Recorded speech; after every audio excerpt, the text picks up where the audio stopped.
The sound cut through the diner like a rifle crack. Wood on tile, sharp and final. A one-legged man hit the linoleum hard, his crutch skittering across the floor, while three college kids in designer jackets howled with laughter. Plates clattered, conversation stopped. Everyone stared, but nobody moved. Nobody except the woman in the back corner booth, pale skin ghost white under the fluorescent lights, dark circles carved deep beneath eyes that had seen things most people only pretended to understand in movies. Her scrubs were wrinkled, coffee-stained. The badge clipped to her collar read, Emily Carter, RN. She looked like every other burnt-out nurse grinding through another double shift. She looked harmless, breakable even. But when one of those boys grabbed her wrist and sneered in her face, something ancient and precise flickered behind her exhaustion. Muscle memory forged in places where hesitation meant body bags. They thought they'd cornered a tired woman. They'd just triggered a weapon. If you want to see how far one moment of courage can travel, stay until the very end. Drop a comment with your city so I can see how far this story has gone. The morning had started the way every morning started for Emily Carter. Alarms, black coffee she didn't taste, and the mechanical shuffle through a routine so automatic she sometimes arrived at Ridgeway General Hospital without remembering the drive. She pulled into the employee lot at 5:48, 2 minutes earlier than necessary, parked in the same spot she always did. Third row back under the dying oak tree that dropped acorns on her windshield. The sky was still dark, that bruised pre-dawn gray that made the world feel empty. Inside, the ICU hummed with the particular tension of a night shift winding down. Monitors beeped in overlapping rhythms. Somewhere down the hall, a patient coughed wetly, continuously. Emily clocked in, tied her hair back tighter than it needed to be, and took report from Denise, the night nurse whose eyes were red-rimmed and mean from 12 hours of codes and combative dementia patients. Bed 4's saturation keeps dropping. Bed 7 pulled his line twice. Bed 2's family won't stop asking questions. Denise rattled off the list like she was reading a grocery receipt. Good luck. Emily nodded, already moving. She didn't do small talk anymore. Didn't see the point. The shift swallowed her whole. IV pumps that alarmed for no reason. A central line that needed replacing. A woman in bed 9 who coded at 7:15 and came back after 4 rounds of epi and some luck Emily didn't believe in anymore. By noon, she'd skipped breakfast, forgotten to pee, and answered the same question from 3 different family members about why their loved one wasn't getting better faster. She answered each time with the same calm, practiced tone that gave away nothing. At 2:30, her relief showed up late, unapologetic, smelling like cigarettes. Emily clocked out, walked to her car, sat in the driver's seat, and felt nothing. Not tired, not relieved, just blank. She should have gone home. Should have microwaved something, collapsed on the couch, let the television fill the silence. But she didn't want to go back to that apartment, didn't want to sit in that quiet where thoughts got too loud.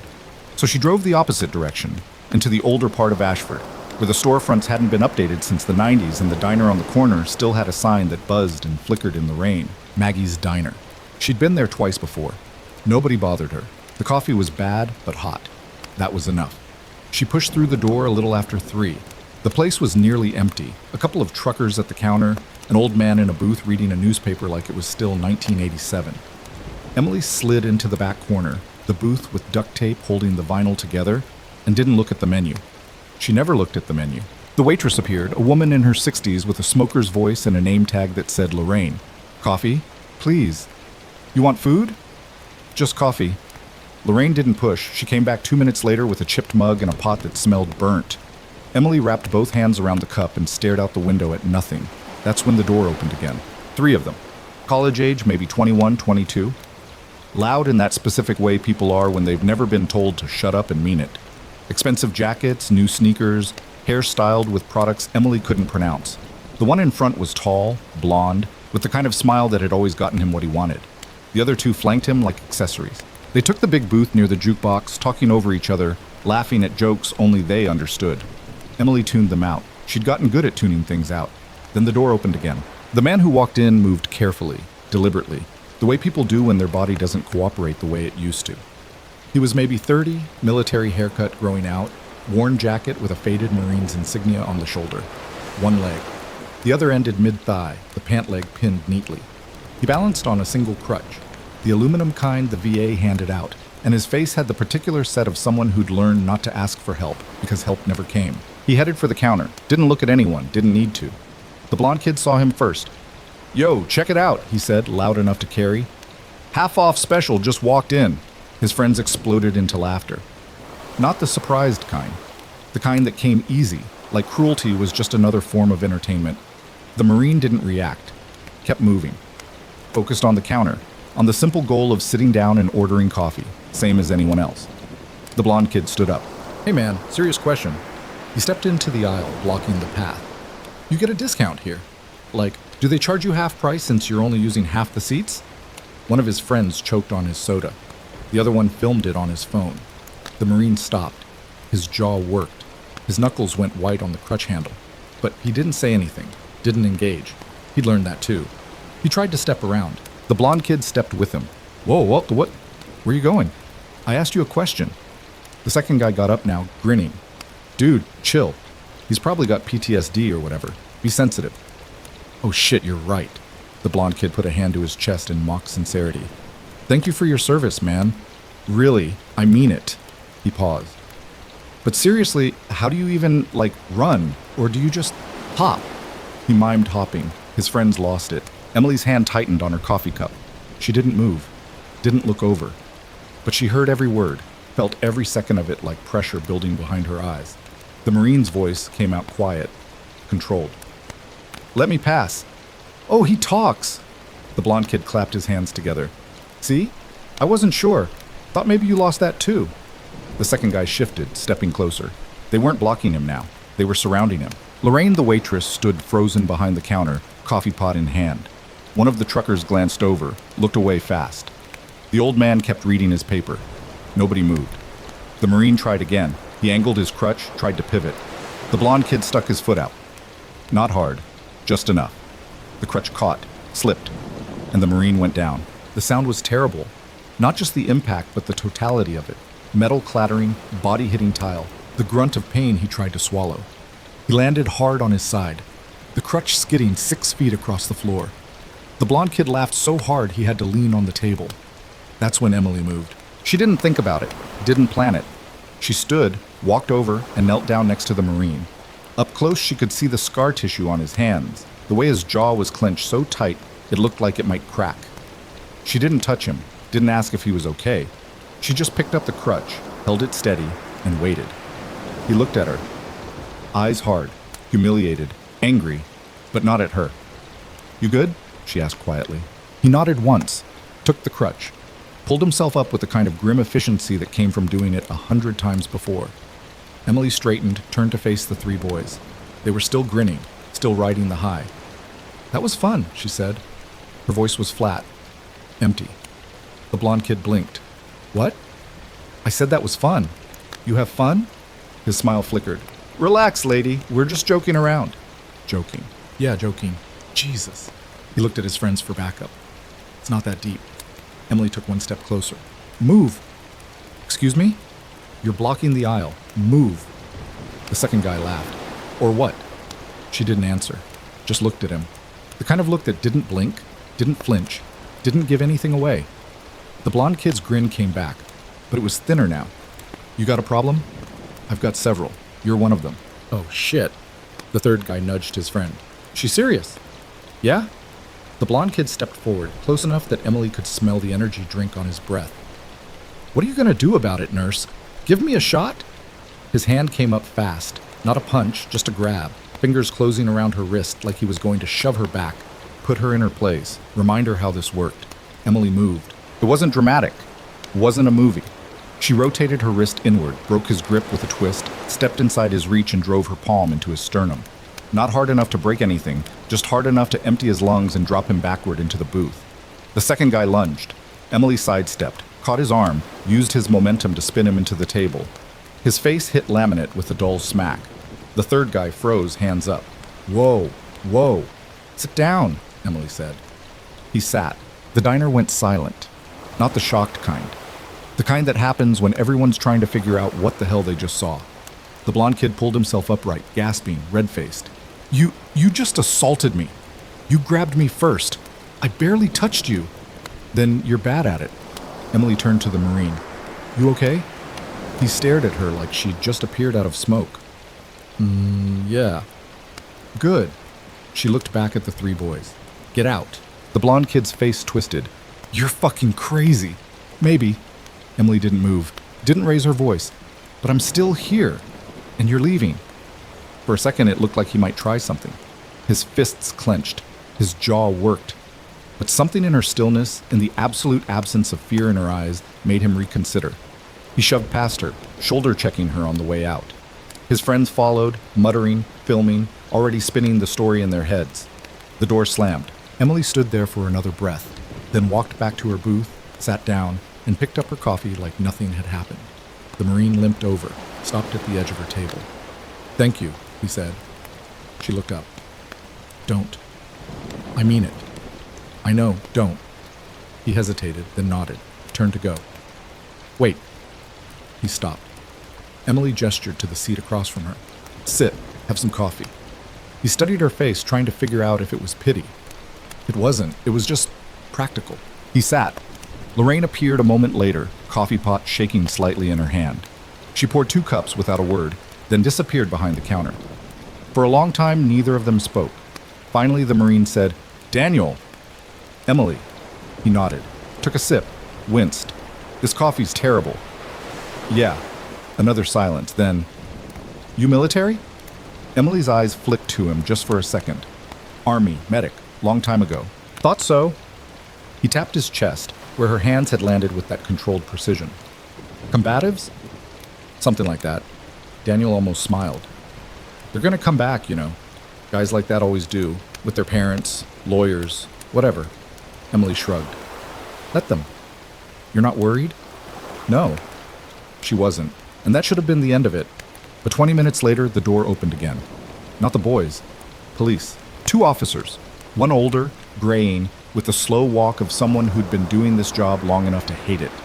The other younger, sharper, hand resting casually on his belt. They walked straight to Emily's booth. The older one stopped, looked down at her. "Emily Carter?" She set down her cup. "That's me. We need you to come with us." "Why?" "We received a complaint. Assault." Daniel started to stand. "That's bullshit." The younger cop held up a hand. "Sir, sit down. She didn't assault anyone. She defended me. I was attacked." "Sir." The cop's voice hardened. "Sit down, or I'll remove you." Daniel's jaw locked, but he sat. Emily stood slowly. "What's the complaint?" 3 young men say you attacked them without provocation, injured one of them." "That's not what happened." "You can explain that at the station." "Am I under arrest?" The older cop sighed. "Not yet, but you need to come with us. Now." Emily glanced at Daniel. His fists were shaking on the table. She looked back at the cop. "Can I get my jacket?" "Make it quick." She pulled her coat off the booth, turned toward the door, and that's when the blonde kid walked back in. Not alone this time. Behind him was a man in his 50s, expensive suit, gray hair, perfectly styled, the kind of face you saw on campaign billboards and charity galas. He moved like someone used to rooms going quiet when he entered. He looked at Emily, then at the cops. "That her?" he asked. The blonde kid nodded, holding an ice pack to his ribs. "Yeah, that's the psycho." The man's eyes stayed on Emily, cold, measuring. "My name is Robert Harrington," he said, "and that woman just assaulted my son." The older cop stiffened slightly. Everyone in Ashford knew that name. Harrington Development. Half the buildings downtown had his name on them. Emily said nothing. Harrington stepped closer.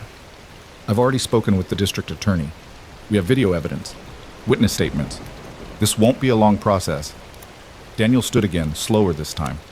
"Your son attacked a disabled veteran. She stopped him. That's what happened."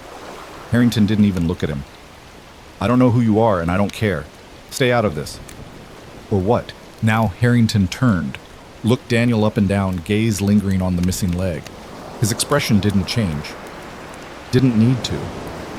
"Or you'll regret it," he said simply. The younger cop put a hand on Emily's arm. "Let's go." Emily let herself be led out. Didn't fight, didn't argue. She'd learned a long time ago that some battles you couldn't win in the moment. Outside, the patrol car waited. The cop opened the back door. "Hands behind your back." "You said I wasn't under arrest. Change of plans." The cuffs clicked shut. Cold metal. Tight enough to remind her they were there. She slid into the back seat. The door closed with a heavy thunk. Through the window, she saw Daniel standing in the doorway of the diner, helpless. Saw Harrington's smug face as he put an arm around his son's shoulders. The car pulled away.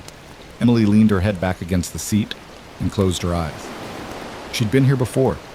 Different country. Different uniform. Same feeling. The station was exactly what she expected. Fluorescent lights, linoleum floors, the smell of burnt coffee, and old sweat. They processed her quickly. Fingerprints, photos, paperwork. She gave her information in a flat monotone. Didn't ask for a lawyer, didn't make calls. They put her in a holding cell, concrete bench, metal toilet. A woman in the corner who wouldn't stop crying. Emily sat down and waited. An hour passed, then two. Finally, a detective appeared. Mid-40s, tired eyes, badge clipped to his belt. He unlocked the cell, gestured for her to follow. She did. The interrogation room was small, windowless. A table, 2 chairs, a camera in the corner with a blinking red light. The detective sat, opened a folder. "I'm Detective Brennan. You want to tell me what happened?" "I already did." "Tell me again." Emily recounted it, every detail, no emotion, just facts. Brennan listened, occasionally making notes. When she finished, he leaned back. "You know who Robert Harrington is?" "I do now." "He's connected. His son says you attacked him without provocation, says you're unstable." "I'm not." "You're a veteran, right? Army?" "Yes." "See combat?" Emily's jaw tightened. "Yes." "PTSD?" "That's not relevant." "It is if it explains why you put 2 college kids on the ground in under 5 seconds. She met his eyes. "They attacked a disabled man. I intervened. That's the only explanation you need." Brennan studied her. "The Harringtons have lawyers already lining up. They're pushing for assault charges, possibly aggravated given your training." "Then charge me." "You're not worried?" "Should I be?" He closed the folder. "Yeah, you should." Back in the cell. Hours blurred. The crying woman finally stopped, fell asleep curled on the bench. Emily sat against the wall, knees drawn up, and tried not to think. But the memories came anyway. Sand, heat, the sound of rotors overhead. A convoy stopped on a dirt road, smoke rising from the lead vehicle. Running toward the screaming med kit bouncing against her hip, someone yelling her name. She shoved it down, locked it away, focused on her breathing. Sometime after midnight, a guard appeared. "Carter, you got a call." She was led to a phone on the wall, picked up the receiver. "Emily Carter." The voice on the other end was sharp, professional, female.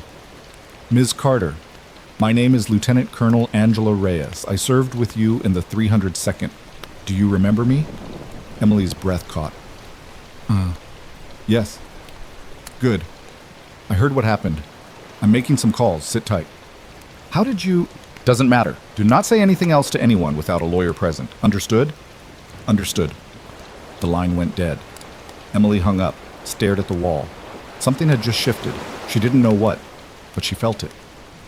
The next morning, they released her on bail. No explanation, just paperwork and a court date 3 weeks out.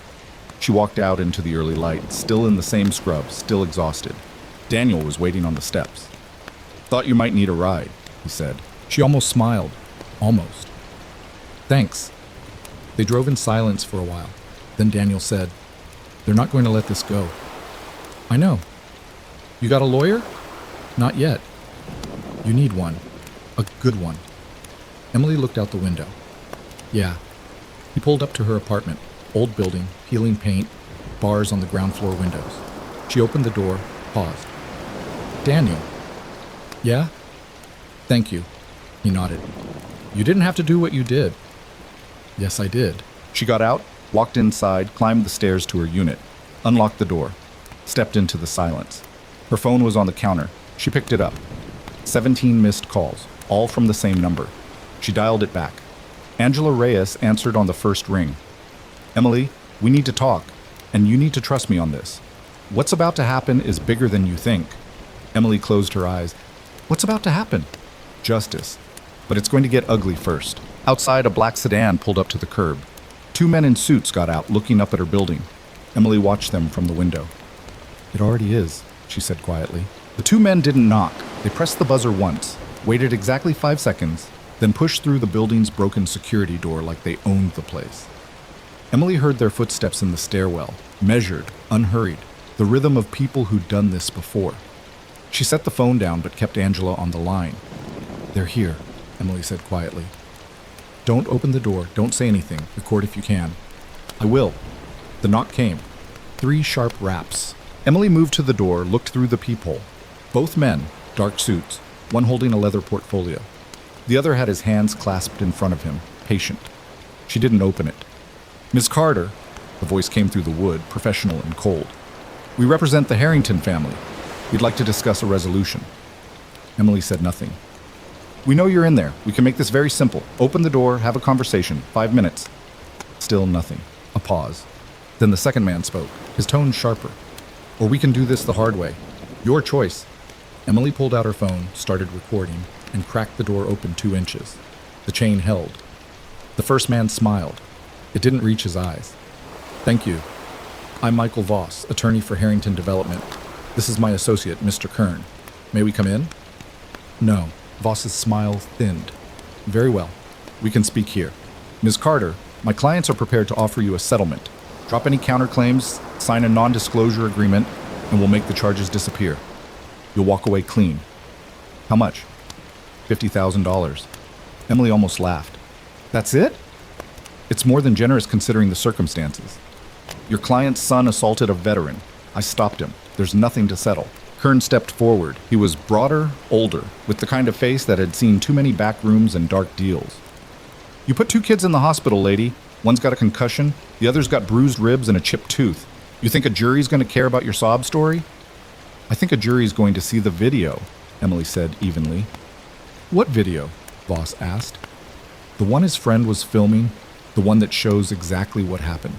Voss didn't blink. "That footage is unavailable. The phone was damaged." "Convenient." "What's convenient," Kern said, leaning closer, "is that you take the deal before things get worse. Because they will get worse. Harrington owns half this town. Judges, cops, city council. You keep pushing, and you won't just lose your case. You'll lose your job, your license, everything." Emily met his eyes through the crack in the door. "You done?" Kern's jaw tightened. Voss straightened his tie. "We'll give you 24 hours to reconsider. After that, the offer's off the table and we pursue this aggressively, criminally, and civilly. Do you understand?" "I understand you're scared," Emily said, "or you wouldn't be here." She closed the door, locked it, listened to their footsteps retreat down the hall. Angela's voice crackled through the phone. "You get that?" "All of it." "Good. Send it to me. And Emily, pack a bag. You're not staying there tonight." Emily looked around the apartment. Small, sparse. A couch she'd bought secondhand. A kitchen table that wobbled. Pictures she'd never hung. She'd been here 2 years and it still felt temporary, like she'd never fully moved in. "Where am I going?" "Somewhere safe. I'll text you the address." An hour later, Emily was in her car, a duffel bag in the trunk, heading east out of Ashford. The address Angela sent led to a neighborhood she didn't recognize. Older homes, tree-lined streets, the kind of quiet that money bought. She pulled up to a 2-story colonial with a wraparound porch and flower beds that looked professionally maintained. Angela Reyes stood on the porch steps, arms crossed. She looked older than Emily remembered, gray threading through her dark hair, but her posture was still parade ground straight. "You look like hell," Angela said. "Nice to see you too." Angela's expression softened slightly. "Come on, let's get you inside." The house belonged to Angela's sister, a lawyer who worked in Philadelphia and was rarely home. Emily dropped her bag in the guest room and followed Angela to the kitchen, where coffee was already brewing. "How long has it been?" Angela asked, pouring 2 mugs. 8 years? Maybe 9. "You ever think about coming to a reunion?" "No." Angela nodded, unsurprised. "Fair enough." She slid a mug across the counter. "I pulled some strings, got the police reports. Witness statements. It's bad, Emily." "How bad?" "Harrington's lawyers are painting you as unstable. Violent vet with PTSD who snapped in public. They've got statements from the diner saying you attacked without provocation. The waitress is suddenly very forgetful about what she saw. She was right there. And now she's saying she didn't see it clearly. Guess who paid her rent this month?" Emily's hand tightened on the mug. "What about Daniel, the Marine? He was the victim." "They're discrediting him too, claiming he's got cognitive issues from his injuries, that his testimony is unreliable." I know, but it's effective." Angela leaned against the counter. "There's more. Robert Harrington isn't just rich, he's connected. His company built the new courthouse, funded the mayor's campaign. Half the city council owes him favors. This isn't just a legal fight, it's political." Emily stared into her coffee. "So what do I do?" "You fight, but not alone." Angela pulled out her phone, scrolled through contacts. "I'm calling in everyone I know. JAG lawyers, veterans advocacy groups, people who owe me. We're going to make this loud, public. The one thing Harrington can't control is attention. He'll try. Let him. The more he pushes, the worse he looks." Angela's eyes hardened. You didn't start this, but we're damn sure going to finish it. The next morning, Emily woke to 17 missed calls and a voicemail from the hospital. Her supervisor's voice was clipped, formal. Emily, it's Patricia. We need to talk. Come to my office as soon as you get this. Emily drove to Ridgeway General with a knot in her stomach. She knew what was coming. Patricia Hollis had run the ICU for 12 years with the efficiency of a drill sergeant and the warmth of a tax audit. She didn't do sentiment. Patricia's office was small, windowless, every surface covered in binders and spreadsheets. She didn't look up when Emily knocked. Close the door. Emily did. Patricia finally met her eyes. You've been placed on administrative leave. For what? Pending the outcome of your legal case. Hospital policy. We can't have staff facing criminal charges. I haven't been charged with anything yet. Yet. Patricia folded her hands. Emily, I've read the reports. I know what they're saying about you. And you believe them? It doesn't matter what I believe. It matters what the lawyers tell me to do. She paused. For what it's worth, your work here has been exemplary, but my hands are tied. Emily stood. How long? Until the case resolves, one way or another. Outside in the parking lot, Emily sat in her car and stared at the hospital entrance. She'd pulled a double shift 3 days ago, saved a woman's life, and now she couldn't even badge in. Her phone buzzed. A text from Angela. Hearing set for tomorrow. 9 a.m., county courthouse. Wear something that doesn't look like you just worked a trauma bay. Emily showed up at the courthouse in slacks and a button-down shirt she'd bought at a thrift store years ago. The building was new, all glass and steel, Harrington's name etched on a plaque by the entrance. Inside, the halls echoed with footsteps and hushed conversations. Angela met her at the security checkpoint. You ready? No? Good. Neither are they. The courtroom was smaller than Emily expected. Wood paneling, rows of benches. A judge's bench that looked like it had been imported from somewhere expensive. A bailiff stood by the door, bored. Harrington's legal team sat on the left side. Voss and 2 others, all in suits that cost more than Emily's monthly rent.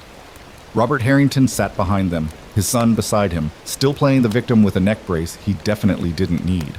On the right side, Angela sat alone at the defense table. Emily slid in next to her. Where's everyone else? It's just us for now. Angela, trust me. The judge entered. Everyone stood. Judge Marianne Keller, late 50s, reading glasses perched on her nose. She settled into her chair and scanned the room with the expression of someone who'd heard every excuse and believed none of them. This is a preliminary hearing in the matter of the state versus Emily Carter. Counsel, are we ready to proceed? Voss stood. Yes, Your Honor. The state is prepared to demonstrate that Ms. Carter engaged in unprovoked assault, resulting in injury to 2 individuals. We have witness testimony, medical reports, and video evidence. Video evidence? Judge Keller raised an eyebrow. I was told that was unavailable. We've recovered partial footage, Your Honor. Angela stood. Your Honor, the defense objects. We've received no discovery regarding this video. It was only recovered last night. How convenient, Angela said flatly. Judge Keller looked unimpressed.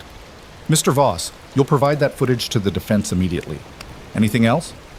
Voss gestured to the gallery. We also have several witnesses present. Emily turned. 3 people sat in the back row, college kids, friends of Harrington's son. They all had the same rehearsed look. Angela didn't seem concerned. Your Honor, the defense also has witnesses, and evidence that contradicts the state's narrative entirely, such as Ms. Carter is a decorated Army veteran with 8 years of service, including 2 combat deployments. She has no criminal record, no history of violence. The incident in question was a defensive response to an assault on a disabled veteran by Mr. Harrington's son and his associates. Voss stood. Your Honor, Ms. Carter's military service is irrelevant. If anything, it demonstrates she has advanced combat training, which makes her actions even more dangerous. Angela's voice cut like a blade. You don't get to use her service against her. She put her life on the line for this country while your client's son was partying at fraternity houses. Counsel, Judge Keller warned. Keep it professional. Angela nodded. Apologies, Your Honor, but the point stands. This case is an abuse of the system designed to protect a wealthy family's reputation. Voss's face flushed. That's absurd. Is it? Let's talk about the witness statements. The waitress who suddenly can't remember what she saw after her rent was mysteriously paid. The so-called video evidence that conveniently appeared overnight. The pressure being applied to discredit a disabled Marine who was the actual victim. Judge Keller leaned forward. Mr. Voss, is there any truth to these allegations? Absolutely not, Your Honor. These are baseless accusations. Then you won't mind if we examine the financial records of your witnesses. Voss hesitated, just for a second, but it was enough. Judge Keller sat back. Here's what's going to happen. We're going to recess for 1 week. During that time, both sides will provide full discovery. All evidence, all witness lists, all financial transactions related to this case. And if I find out anyone has been tampering with witnesses or suppressing evidence, I will hold them in contempt. Am I clear? Yes, Your Honor, both lawyers said in unison. Good. We're adjourned. The gavel cracked. Outside the courthouse, Angela exhaled. That went better than expected. Did it? Keller's fair. She's not in Harrington's pocket. That's a win. Emily watched the Harrington family exit through a side door surrounded by their lawyers. Robert Harrington glanced back once, eyes locking with hers. The message was clear. This isn't over. She knew it wasn't. That night, Emily couldn't sleep. She lay in the guest bed, staring at the ceiling, running through the hearing over and over. Angela's words kept circling back. This isn't just a legal fight. It's political. At 2 a.m, her phone buzzed. Unknown number. She almost didn't answer. Then something made her pick up. Hello? Heavy breathing, then a voice, low and distorted. You should have taken the money. Emily sat up. Who is this? Drop the case. Disappear. Or we make you disappear. The line went dead. Emily stared at the phone, heart pounding. She pulled up the recent call log, screenshot it, sent it to Angela. 3 minutes later, Angela called. You okay? Yeah. That's a felony. Witness intimidation. I'm forwarding this to the police. They won't do anything. Probably not, but it's evidence. Angela paused. Emily, this is going to get worse before it gets better. You need to be ready. I know. Do you? Because Harrington's not going to stop. He's going to come at you with everything. Your past, your service record, every mistake you've ever made. Emily's jaw tightened. Let him. That's what I wanted to hear. The next day, Daniel called. Emily, we need to meet. What's wrong? Not over the phone. They met at a park on the edge of town, far from cameras and curious eyes. Daniel sat on a bench, crutch propped beside him. He looked exhausted. Emily sat down. Talk to me. They came to my apartment last night. 2 guys. Said if I testified, they'd make sure the VA lost my disability claim. Said I'd be on the street in 6 months. Emily's blood went cold. Did you report it? To who? The cops who arrested you? Daniel laughed bitterly. They own this town, Emily. They can do whatever they want. Not if we fight back. With what? I'm broke. I can barely afford rent. You think I can go up against Harrington? You don't have to do it alone. Daniel looked at her, really looked at her. Why are you doing this? You could have walked away, taken their money. None of this is your problem. Emily was quiet for a long moment. Then, I spent 8 years watching people get away with things because no one had the guts to stop them. I'm done watching. Daniel's eyes shone. He didn't say anything, just nodded. 2 days later, the video dropped. Someone leaked it online. Not the doctored version Harrington's lawyers had prepared. The real footage. All of it. Shot from one of the friends' phones before they'd realized what was happening. It showed everything. The Marine being tripped. The laughter. Emily stepping in. The boys surrounding her. One of them grabbing her wrist first. Her response. Controlled. Precise. Defensive. Within hours, it had 50,000 views. By the next morning, 500,000. The comment section exploded. This woman is a hero. Rich kids think they can do whatever they want. Look at how controlled she is. That's training, not rage. Where's the assault? All I see is self-defense. News outlets picked it up. Local first, then regional. A veterans advocacy group reposted it with the caption, "This is what courage looks like." Harrington's PR team went into overdrive. They issued statements, claimed the video was edited, threatened lawsuits. But the damage was done. Public opinion had shifted, and it was loud. Angela called, breathless. Have you seen this? Yeah. This changes everything. We need to move fast. The next hearing was packed. Reporters lined the back row. Veterans in uniform filled the gallery, dozens of them, sitting in silent solidarity. Daniel was there too, front row, crutch resting against his knee. Judge Keller took one look at the crowd and sighed. I see we have an audience today. Voss stood immediately. Your Honor, we move to dismiss. The evidence is tainted. The video was leaked illegally. By whom? Angela countered. Your client had possession of that phone. If anyone leaked it, it came from your side. That's speculation. Then let's talk facts. The video shows exactly what happened. Your clients attacked a disabled veteran. Ms. Carter intervened. Everything she did was legal self-defense. Voss's voice rose. She has military combat training, which she used with restraint, Angela shot back. No one was seriously injured. No one required hospitalization. The medical reports you submitted were exaggerated. Judge Keller held up a hand. Enough. I've reviewed the video. I've reviewed the statements. Mr. Voss, do you have any evidence, actual evidence, that Ms. Carter initiated this altercation? Voss faltered. Your Honor, the witnesses who've been credibly accused of accepting financial incentives? Those witnesses? Silence. Judge Keller removed her glasses. Here's my ruling. All charges against Emily Carter are dismissed. Furthermore, I'm referring this matter to the State Attorney General for investigation into witness tampering and obstruction of justice. The gallery erupted. Applause. Cheers. The bailiff called for order but couldn't keep the grin off his face. Emily sat frozen, unable to process it. Angela grabbed her arm. We won! We won, Emily repeated, the words feeling foreign. But as she looked across the aisle, she saw Robert Harrington's face. No fear, no regret, just cold calculation. He stood, buttoned his jacket, and walked out without a word. And Emily knew this wasn't over. Not even close. That night, Angela's phone rang. She answered, listened, her face going pale. When? She hung up, turned to Emily. The state AG declined to investigate. What? Insufficient evidence. Case closed. Emily felt the floor drop out from under her. How is that possible? Harrington's reach goes higher than we thought. Before Emily could respond, her own phone buzzed. A news alert. Breaking. Veteran advocate Emily Carter faces federal investigation for assault under Military Conduct Code. Her hands went numb. Angela grabbed the phone, read it, swore under her breath. They're not done. They're escalating. Emily looked up. Can they do that? If they have the right connections? Yes. Outside, car headlights swept across the window. Then another. Then another. Angela moved to the window, pulled the curtain back slightly. There are reporters outside. Emily joined her. A dozen cars. Cameras. Lights. Her phone rang. Unknown number. Then another. Then another. Angela's face was grim. They're not trying to win anymore. They're trying to destroy you. Emily stared at the growing crowd outside, her reflection ghostly in the glass. And somewhere in the city, Robert Harrington made another call, his voice calm and measured, already 3 moves ahead. The call came in at 11:43. Angela's phone, not Emily's. The voice on the other end was clipped, professional, federal. Lieutenant Colonel Reyes, this is Agent Marcus Howe, Department of Defense Inspector General. We need to speak with Emily Carter, immediately. Angela's grip tightened on the phone. Regarding what? A formal complaint has been filed alleging violations of the Uniform Code of Military Justice. Ms. Carter is subject to recall and investigation. We need her to report to Fort Meade within 72 hours. She's been discharged for 6 years. Doesn't matter. The UCMJ has a statute of limitations window. If the allegations are substantiated, she can be recalled to face court-martial. Angela's jaw clenched.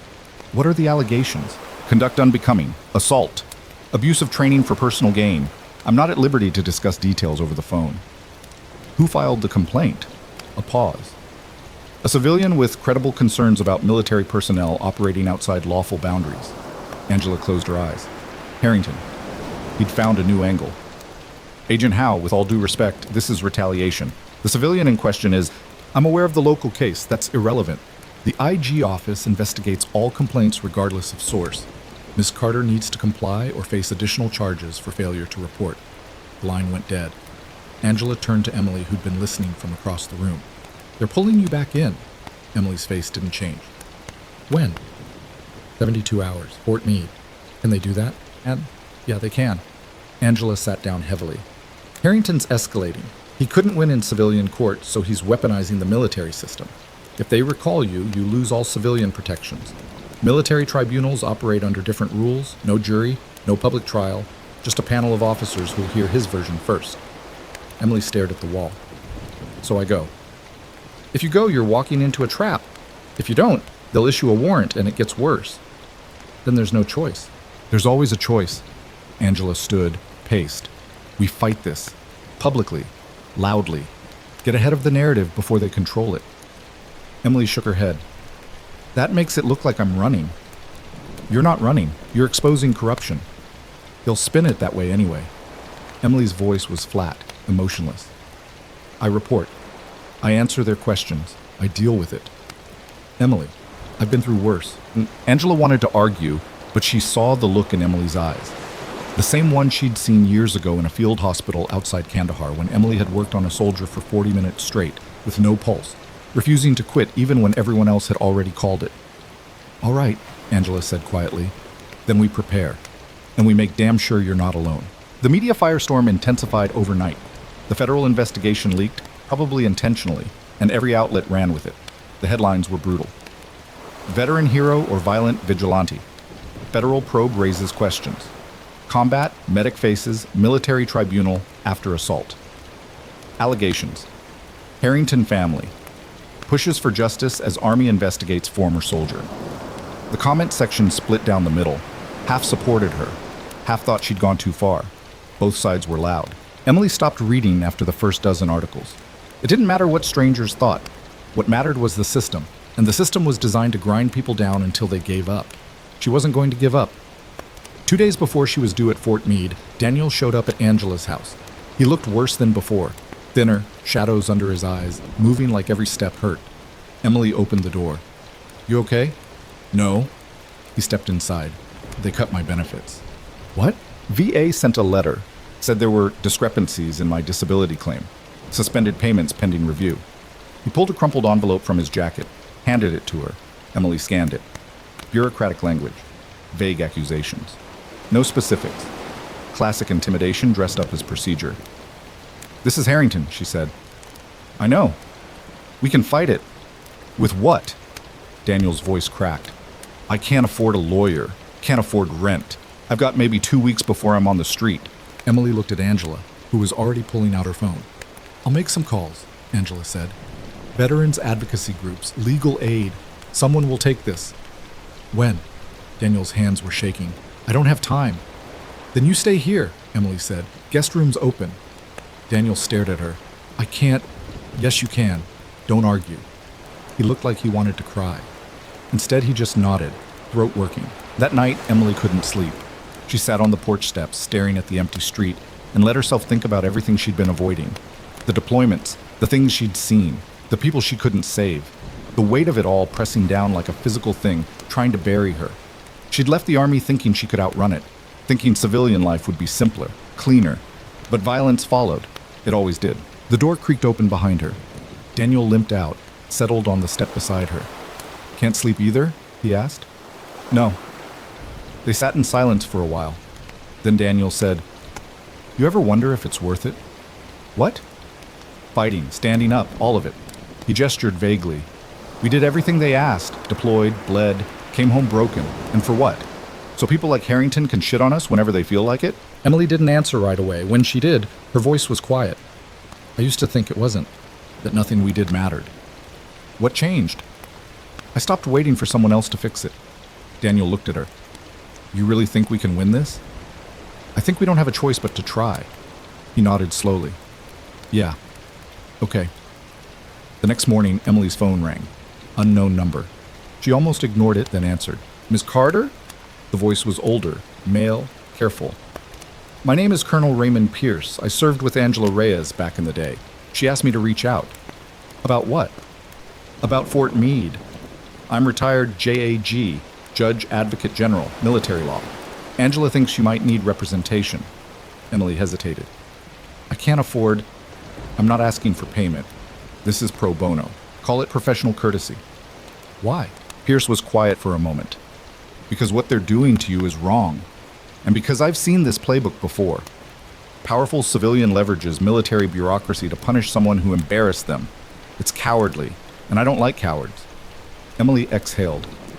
When can we meet? Tomorrow. I'll drive up. We'll go through everything before you report. He hung up before she could thank him. Angela appeared in the doorway. Pierce is good. One of the best. If anyone can navigate this, it's him. You trust him? With my life. That had to be enough. Colonel Pierce arrived the next afternoon in a sedan that had seen better days. He was in his 60s, gray-haired, with the kind of posture that never really left the military.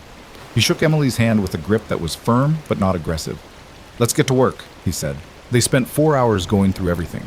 The diner, the arrest, the hearing, the federal complaint. Pierce took notes in a leather-bound notebook, occasionally asking questions that cut straight to the heart of things. Did you identify yourself as military during the altercation? No. Did you use language or tactics specific to your training? I used control holds, basic stuff. Define basic. Wrist locks, pressure points. Things any cop or security guard would know. Pierce nodded. Good. That's important. They're going to argue you used specialized combat training on civilians. We counter that what you did was standard defensive tactics available to anyone. Will that work? Depends on the panel, but it's our best angle. He flipped a page. Now, your service record. Any Article 15S, reprimands? Anything they can use? No, clean record. Deployments? 2, Iraq and Afghanistan. Combat? Emily's jaw tightened. Yes. How much? Enough. Pierce studied her face. Emily, I need specifics. If they dig into your psych evals, your after-action reports, they're going to look for patterns. Aggression, instability, anything that supports their narrative. I was a medic. I saved lives. I know. But you also operated in combat zones. You carried a weapon. You were trained to kill if necessary. They'll twist that. Emily looked away. I never fired my weapon in combat. Pierce blinked. Never? Not once. You're sure? I'm sure. He sat back, a slow smile spreading across his face. That's your defense, right there. 8 years in combat zones, and you never once used lethal force. You're not a killer, you're a protector. Angela, who'd been listening from the kitchen, leaned in. Will they believe it? If we present it right? Yeah. Pierce closed his notebook. But we need witnesses, people who served with you, who can testify to your character. I don't stay in touch with anyone. Then we find them. Angela, you still have access to unit rosters? I can get them. Do it. We need at least 3 solid testimonies. People who saw her under fire, who can speak to her restraint. Over the next 24 hours, Angela worked the phones like a woman possessed. She tracked down former squad members, fellow medics, officers who'd served alongside Emily. Most were scattered, California, Texas, North Carolina. But when Angela explained what was happening, every single one agreed to help. One of them, a former sergeant named Marcus Delgado, drove 12 hours straight to meet Emily in person. You saved my life in Helmand, he said when he arrived, gripping her shoulder. Took fire for 20 minutes while you kept me alive. I'm not letting some rich asshole destroy you. Emily didn't know what to say, so she just nodded. The day before Fort Meade, Pierce laid out the strategy. They're going to come at you hard. Aggressive questioning, psychological pressure. They'll try to rattle you, make you defensive. Don't let them. How do I do that? Answer only what's asked. Don't elaborate. Don't explain. Don't justify. Just facts. And if they accuse me of lying, you stay calm, you stay respectful, and you remember, they need proof. Allegations aren't evidence. Emily absorbed it all, running through scenarios in her head. That night, Angela found her sitting on the porch again. You ready? Angela asked. No. Good. Means you're taking it seriously. Angela sat down beside her. Emily, listen to me. Whatever happens in there, you don't face it alone. We're with you, all of us. Why? Why what? Why are you doing this? You barely knew me. We served together for what, 6 months? Angela was quiet for a long moment. You remember that convoy outside Kabul, the one that hit the IED? Emily nodded. You were the first medic on scene, 3 casualties. One of them was my little brother. Emily's breath caught. I didn't know. You wouldn't. Different last names. He took our stepfathers. Angela's voice was steady, but her eyes shone. You worked on him for 40 minutes, brought him back twice. He's alive because of you, married now, 2 kids. Emily couldn't speak. So when I heard what was happening to you, Angela continued, there was no question. I don't care who Harrington is or how much money he has. He picked the wrong person to destroy. Emily's throat was tight. Thank you. Don't thank me yet. We've still got a fight ahead. The drive to Fort Meade took 3 hours. Emily sat in the passenger seat while Pierce drove, going over talking points, refining answers. Angela followed in her own car with Daniel, who'd insisted on coming despite barely being able to walk. The base looked exactly like Emily remembered. Sterile, efficient, designed to strip away individuality. They passed through security, were escorted to a nondescript building that could have been anywhere. Inside, a conference room. Long table. American flag in the corner. 3 officers already seated. 2 men, 1 woman, all wearing uniforms with enough ribbons to prove they'd earned their seats. The lead investigator was a lieutenant colonel named Brenner. Thin face, wire-rimmed glasses, the expression of someone who'd heard every excuse and dismissed them all. "Miss Carter," he said without preamble. "Have a seat." Emily sat. Pierce beside her. Angela and Daniel weren't allowed in. Witnesses only. Brenner opened a file. "Let's begin. You're aware of why you're here?" "Yes, sir. A formal complaint alleging conduct unbecoming and misuse of military training. Do you understand the severity of these charges?" "Yes, sir." "Good." He pulled out a photo. The diner. The moment Emily had taken down Harrington's son, frozen in time. "Explain this." Emily kept her voice level. "I was defending myself and another individual from assault. You used force, controlled force, minimal necessary to stop the threat. You have advanced combat training. I have basic defensive tactics training, same as military police, security forces, corrections officers." Brenner's eyes narrowed. "You're a combat veteran." "I'm a former medic who operated in active combat zones." "Yes, sir." "And you expect us to believe you never used your training offensively?" Pierce leaned forwards. "Colonel Brenner, Ms. Carter's service record shows 0, and I mean 0, incidents of unauthorized force. She never fired her weapon in 8 years of deployment. Not once." Brenner looked skeptical. "That's unusual." "That's discipline," Pierce said, "which is exactly what she demonstrated in that diner." The female officer spoke up. Major Ortiz, according to her name tag. "Ms. Carter, walk us through your decision-making in that moment, step by step." Emily did, clinically. No emotion, just sequence. "Subject 1 grabbed my wrist, aggressive posture. I broke the grip using a standard wrist rotation. Subject lunged. I used his momentum to redirect him into the booth. Subject 2 approached from the side. I executed a basic arm control and guided him face down to prevent further escalation." "You didn't strike anyone?" "No, ma'am." "No closed fists? No kicks?" "No, ma'am." Ortiz made a note. Brenner looked less convinced. "These subjects claim you attacked without warning, that you were verbally aggressive, that you escalated the situation. That's false. Why would they lie? Because they assaulted a disabled veteran and got caught." Brenner's jaw tightened. "Careful, Ms. Carter. You're under investigation, not them." "With respect, sir, maybe you should be investigating them too." The room went cold. Pierce put a hand on Emily's arm. A warning. Brenner closed the file. "We'll take a recess. 15 minutes." They filed out. In the hallway, Pierce turned to Emily. That was risky. It was true. Truth doesn't matter if they don't want to hear it. He lowered his voice. "They're testing you, seeing if you'll break. Don't give them the satisfaction." Emily nodded, but inside she was screaming. The recess stretched to 30 minutes, then an hour. Finally, they were called back in. But this time, the room had changed. 2 new people sat at the table. One was a brigadier general named Harding, older, decorated, the kind of presence that commanded attention without effort. The other was a civilian, dark suit, federal badge clipped to his belt. Agent Howe, the IG investigator. Brenner looked uncomfortable. "General Harding has requested to observe." Harding nodded to Emily. "Ms. Carter, I've reviewed your file. Impressive record." "Thank you, sir. I've also reviewed the allegations and the evidence." He gestured to Howe. "Agent Howe has some additional information that's come to light." Howe opened a laptop. 3 hours ago, we received an anonymous tip, a data dump, financial records, communications, all related to Robert Harrington." Emily's pulse quickened. Howe turned the screen. "Mr. Harrington has been making payments to witnesses, to local officials, to individuals within the military bureaucracy." Brenner's face went pale. "That's obstruction of justice, witness tampering, bribery." Howe's voice was flat. "We're opening a full federal investigation, which means this hearing is suspended pending the outcome." Pierce stood. "Suspended or dismissed?" Harding looked at Brenner. "Colonel?" Brenner hesitated, then sighed. "Dismissed. There's no case here."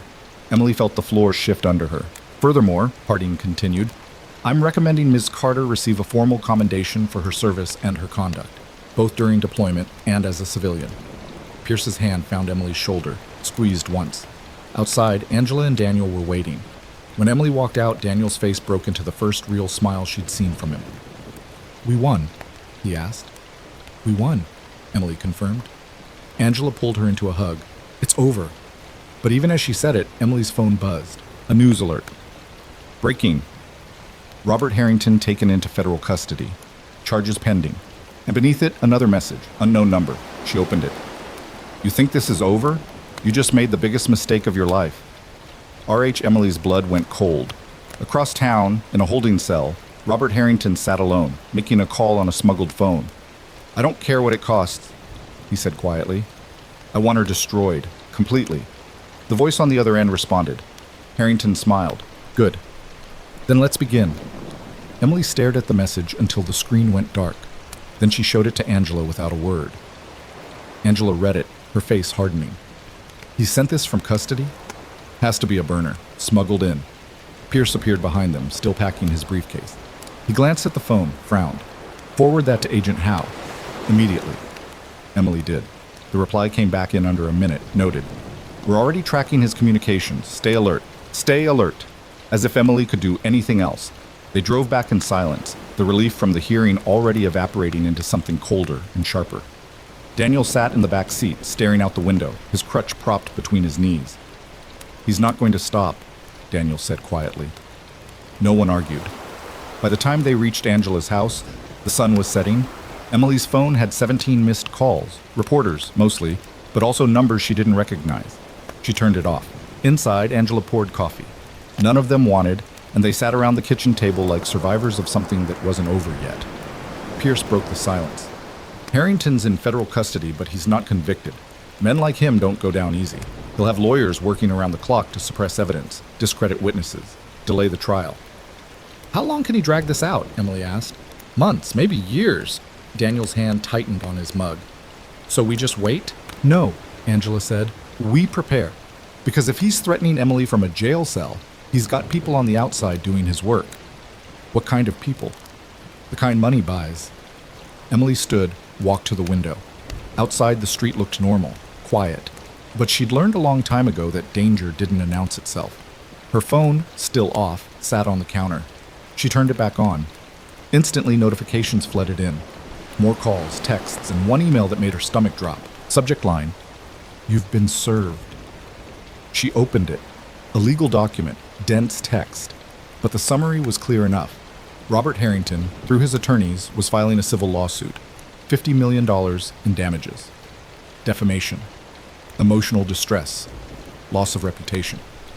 Pierce read over her shoulder and swore under his breath. Unbelievable. Can he do that? From jail? Technically, yes.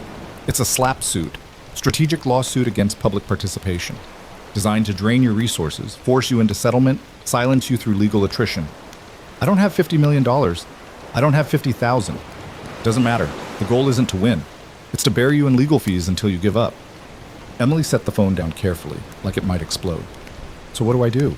We fight it, same as before. Pierce's voice was steady, but his eyes were tired. But Emily, I need you to understand something. This is going to get worse before it gets better. Harrington's burning bridges to destroy you. That makes him dangerous. I know. Do you? Pierce leaned forward. Because dangerous men don't care about collateral damage. They'll go after your job, your friends, anyone connected to you. Emily looked at Daniel, at Angela. Then they need to step back, she said quietly. The hell we do? Daniel shot back. Angela's expression matched his. You think we came this far to walk away now? Emily wanted to argue, wanted to protect them. But she saw the set of their jaws, the steel in their eyes, and knew it would be pointless. All right, she said. Then we all stay smart. The next morning brought more headlines. Harrington Empire in freefall. Federal probe expands, investors flee as corruption allegations mount. City officials named in bribery scandal. Connected to Harrington development. The federal case was moving faster than anyone expected. Agent Howe's team had cracked open Harrington's financial records like a rotten egg, and what spilled out was worse than anyone imagined. Bribes to zoning commissioners, payoffs to building inspectors, shell companies funneling money to political campaigns. Intimidation tactics documented in emails he'd been arrogant enough to keep. By mid-morning, 3 city council members had resigned. By afternoon, the mayor was giving a press conference, denying any knowledge of the corruption while his own staffers were being led out in handcuffs. Emily watched it all unfold on Angela's television, feeling disconnected from it. This had started with a man being tripped in a diner. Now it was bringing down an entire network. Her phone rang. Unknown number again. She almost didn't answer. Emily Carter. Miss Carter, this is Diane Mercer, investigative journalist with the State Tribune. I'd like to speak with you about Robert Harrington. I'm not doing interviews. I understand, but I've been investigating Harrington for 2 years. I have information you need to hear. Emily hesitated. What kind of information? The kind that explains why he's so desperate to destroy you. Can we meet? Against her better judgment, Emily agreed. They met in a coffee shop an hour later. Diane Mercer was in her 40s, sharp-eyed, with a recorder and a notebook that looked like it had survived a war. She didn't waste time on pleasantries. Harrington's been untouchable for 20 years, Diane said, sliding a folder across the table. I've documented 15 cases where he's used intimidation, bribery, or worse to silence people. Contractors who complained about safety violations, residents who opposed his developments, a city inspector who tried to flag code violations. Emily opened the folder. Photos, documents, testimonies. What happened to the inspector? Car accident, single vehicle, no witnesses. Diane's expression was grim. Ruled accidental, but his widow swears someone ran him off the road. Emily's blood went cold. You think Harrington? I think powerful men don't like being challenged, and I think you're the first person who didn't back down. Diane leaned forward. That's why he's coming at you so hard. You're not just a threat. You're proof that he's not invincible, and if you win, others will follow. I'm not trying to start a movement. Too late. You already did. Emily stared at the folder, at the faces of people who'd tried and failed, people who'd been crushed. Why are you telling me this? She asked. Because I need your story, on the record, with your permission. Diane's voice softened slightly. And because you deserve to know what you're up against. Emily closed the folder. I'll think about it. Don't think too long. Harrington's lawyers are already trying to seal court documents. If we don't move fast, the truth gets buried. Back at Angela's house, Emily showed her the folder. Angela went through it slowly, her face darkening with each page. This is worse than I thought. He's killed people. Maybe. Probably. But proving it's another story. Angela set the folder down. Emily, if you go public with this, really public, there's no going back. You become a target, permanently.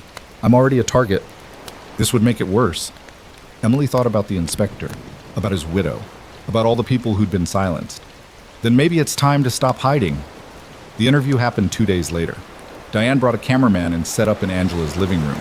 Emily sat on the couch, freshly showered but still exhausted, and told her story from the beginning. The diner, the attack, the arrest, the hearing, the federal investigation, the threats. Diane asked good questions, hard questions. She didn't soften anything. Do you think Robert Harrington is trying to kill you? Emily paused. I think he's trying to erase me. Whether that's legal, financial, or physical, I don't know. But he's made it clear he won't stop. Are you afraid? Yes. But you're still fighting.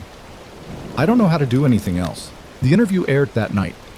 Local first, then picked up nationally. Within hours, it had 2 million views. By morning, 10 million. The response was immediate and overwhelming. Veterans groups rallied. Civil rights organizations issued statements. Social media exploded. Hashtags trended. Hashtag stand with Emily. Hashtag Harrington corruption. Hashtag justice for Daniel. But the backlash came just as fast. Harrington's PR machine went into overdrive. They released statements calling Emily a liar, an opportunist, a fame seeker exploiting a tragedy. They dug into her past, her deployments, her medical records, even her high school disciplinary file. They found a reprimand from her sophomore year, fighting. Emily had punched a boy who'd been harassing a freshman girl, suspended for 3 days. The headlines twisted it. Violent history. Emily Carter's troubled past revealed. Pattern of aggression stretches back to youth. Emily read them and felt nothing. She'd expected worse. What she didn't expect was the call from Ridgeway General, Patricia Hollis, her former supervisor. Emily, I need you to come in. I'm still on leave. Not anymore. The board wants to meet with you, tomorrow, 9 a.m. About what? Patricia's voice was tight. Just be here. Emily arrived at the hospital the next morning with Angela in tow. They were led to a conference room on the 3rd floor, pristine, sterile, designed to intimidate. 5 board members sat on one side of the table, Patricia at the far end, a hospital attorney beside her. Emily and Angela sat across from them. The board chair, a man named Dr. Carlson, with silver hair and a voice like gravel, opened a folder. Ms. Carter, thank you for coming. We've reviewed the recent media coverage and the ongoing legal proceedings involving you. Emily said nothing. The board has concerns about your conduct, about the hospital's reputation, about liability. I haven't been convicted of anything. That's not the point. Carlson's eyes were cold. You've become a controversial figure. Patients are asking questions. Staff are uncomfortable. We have to consider the institution's well-being. Angela leaned forward. Are you firing her?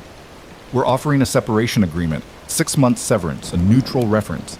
In exchange, Ms. Carter resigns effective immediately. Emily's jaw tightened. And if I refuse, then we'll be forced to terminate you for cause, which would make future employment difficult. The room went silent. Emily looked at Patricia, who wouldn't meet her eyes. She looked at the board members, at their expensive suits and rehearsed expressions. She thought about the patients she'd saved, the shifts she'd worked, the years she'd given, and she stood. I resign, she said quietly. Carlson nodded, almost relieved. A wise choice. Not because you're right, Emily's voice cut through the room, but because I don't want to work for cowards. She walked out. Angela followed. In the parking lot, Angela grabbed her arm. Emily, I'm fine. You just lost your job. I know. You're not fine. Emily leaned against her car, staring up at the building where she'd spent 2 years saving lives and felt the weight of it all crash down. No, she admitted. I'm not. That evening, Daniel found her sitting on Angela's porch steps, staring at nothing. He lowered himself down beside her, wincing. Heard about the hospital. News travels fast. Small world. He was quiet for a moment. You okay? Ask me tomorrow. Will tomorrow be different? Probably not. Daniel almost smiled. Then his expression shifted. Emily, I need to tell you something. She looked at him.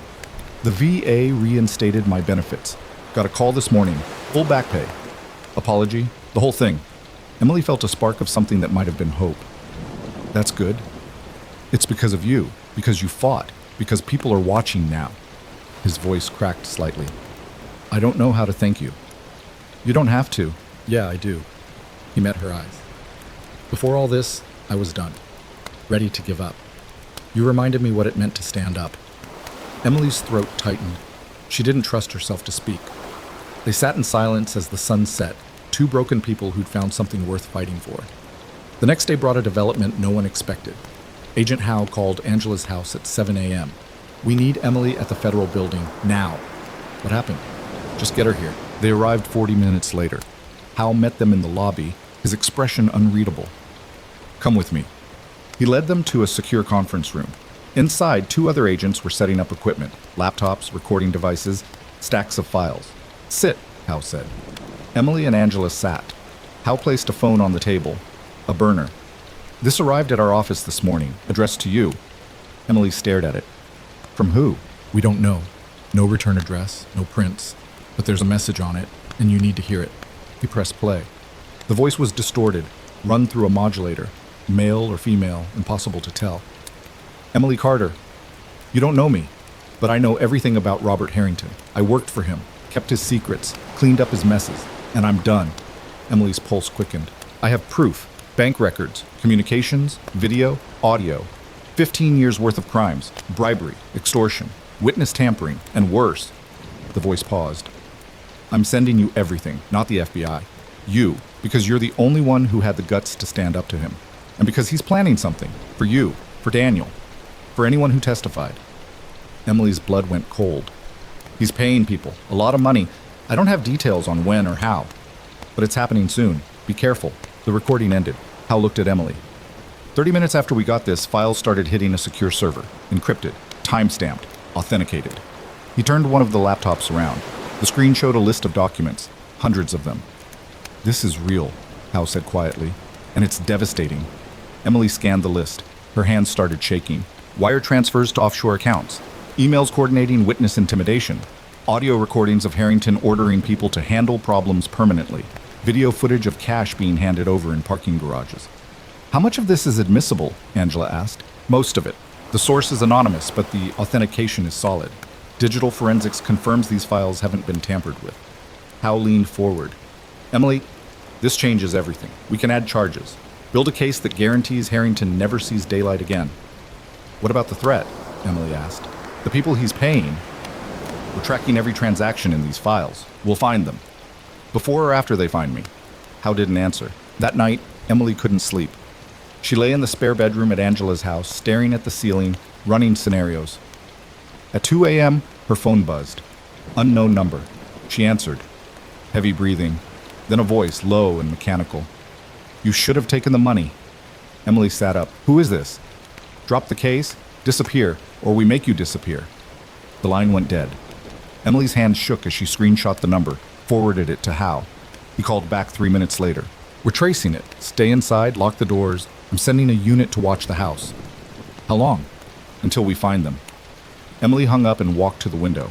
The street was empty. Dark. But she felt eyes on her. Somewhere out there, someone was watching, waiting. The next morning, Daniel was attacked. He'd gone to a VA appointment, insisted on going alone, said he needed to handle his own business. He was walking back to his car when 2 men grabbed him from behind.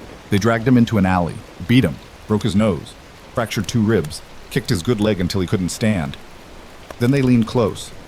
Tell Emily Carter to drop everything, or next time we finish the job. A witness called 911. Daniel was rushed to the hospital. Emily met him there, her hands shaking with rage she couldn't control.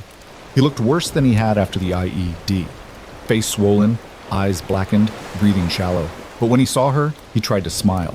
Still standing, he rasped. Emily's vision blurred. Daniel, they said to tell you something, but screw them. I'm not their messenger. A nurse appeared, started checking vitals. Emily stepped back, letting them work. Angela found her in the hallway. Hal's here. Agent Hal looked furious. We're putting protection on both of you. 24-hour surveillance. No arguments. It's not enough, Emily said. It's what we have. Then get more. Emily, we're doing everything. Are you? Her voice rose. Because Daniel just got beaten half to death while you were tracking transactions. Hal's jaw tightened. We will find who did this. When? After they kill someone? He didn't have an answer. Emily turned and walked out of the hospital, ignoring Angela calling after her. She drove. No destination, just movement, trying to outrun the helplessness. She ended up at the diner. Maggie's, where it had all started. The place was nearly empty. Same booths, same fluorescent lights, same smell of burnt coffee. Lorraine, the waitress, looked up when Emily walked in. Her expression shifted. Guilt, maybe, or shame. Coffee? She asked quietly. Emily nodded. Lorraine poured, set the mug down.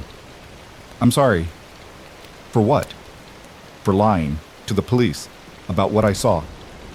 Lorraine's hands were shaking. They paid my rent, threatened to evict me if I didn't cooperate. I know, Emily interrupted. You don't have to explain. Yes, I do. Lorraine sat down across from her. What you did that day was right, and I should have backed you up. I was a coward. Emily stared into her coffee. We're all scared of something. Yeah, but you still stood up. Emily didn't respond. Lorraine stood, started to walk away, then stopped. There's something you should know. One of those boys, Harrington's son, he was back here yesterday, with some men I didn't recognize. They were talking about you, about how you needed to learn your place. Emily's blood went cold. Did you hear anything specific? Just that they had a plan, and it was happening soon. Lorraine's voice dropped. I called the FBI tip line. I don't know if it helped. It did, Emily said. Thank you. She left the diner and called Hal immediately. I need to see Harrington, she said. What? Face to face, in custody. Set it up. Emily, that's not... Set it up, or I'll go to the press and tell them the FBI can't protect witnesses. Hal was silent for a long moment. I'll see what I can do. 2 days later, Emily sat in a federal detention facility interview room. Concrete walls, metal table, camera recording everything. The door opened. Robert Harrington walked in. Wrists shackled, orange jumpsuit. But his posture hadn't changed. He sat down across from her. For a long moment, neither spoke. Then Harrington smiled. You should have taken the money. Emily leaned forward. You should have left us alone. I gave you a way out. Multiple ways. You chose this. You attacked a veteran. I stopped you. That's all this ever was. Harrington's smile widened. No. It started the moment you thought you mattered. That's the problem with people like you. You think standing up changes anything. It changed you. You're in a cage. Temporarily. Harrington's eyes glittered. My lawyers are working. Judges owe me favors. I'll walk eventually. And when I do, I'll still be rich, still be powerful. You'll still be nobody. Emily met his gaze. Everyone knows what you are now. For the first time, Harrington's smile faltered. You think you've won? His voice dropped, venom seeping in. You've lost everything. Your job, your reputation, your safety. And it's only going to get worse. Then I'll deal with it. Will you? He leaned closer. Because I've got resources you can't imagine. People you'll never see coming. And patience. Emily stood. Good luck with that from a cell. Harrington's voice followed her. This isn't over, Ms. Carter. Not even close. Emily paused at the door, looked back. You're right. It's not over. But you're done either way. She walked out. 3 hours later, the final piece fell into place. The anonymous source sent one last package, delivered to Agent Howe's office. Inside, a flash drive and a handwritten note. This is everything, the truth about Harrington, and the truth about who he works for. You're going to want to sit down for this. Howe called Emily immediately. Get here, now. Emily arrived with Angela 30 minutes later. Howe's office was packed. Agents, prosecutors, technical specialists. Howe inserted the drive. The first file was audio. Recent. From inside the detention facility. Robert Harrington's voice. Crystal clear. I don't care what it costs. Emily Carter doesn't leave that courthouse alive. Make it look like an accident. Suicide if possible. Another voice. And the Marine? Him too. Clean it up. Payment? $200,000. Half now. Half when it's done. The recording ended. The room was silent. He ordered a hit, one of the prosecutors whispered, from federal custody. There's more, Howe said. He opened another file. Bank records. Wire transfers from Harrington's accounts to a name Emily didn't recognize. Then a photo. A man. Late 30s. Military bearing. Cold eyes. That's Marcus Vance, Howe said.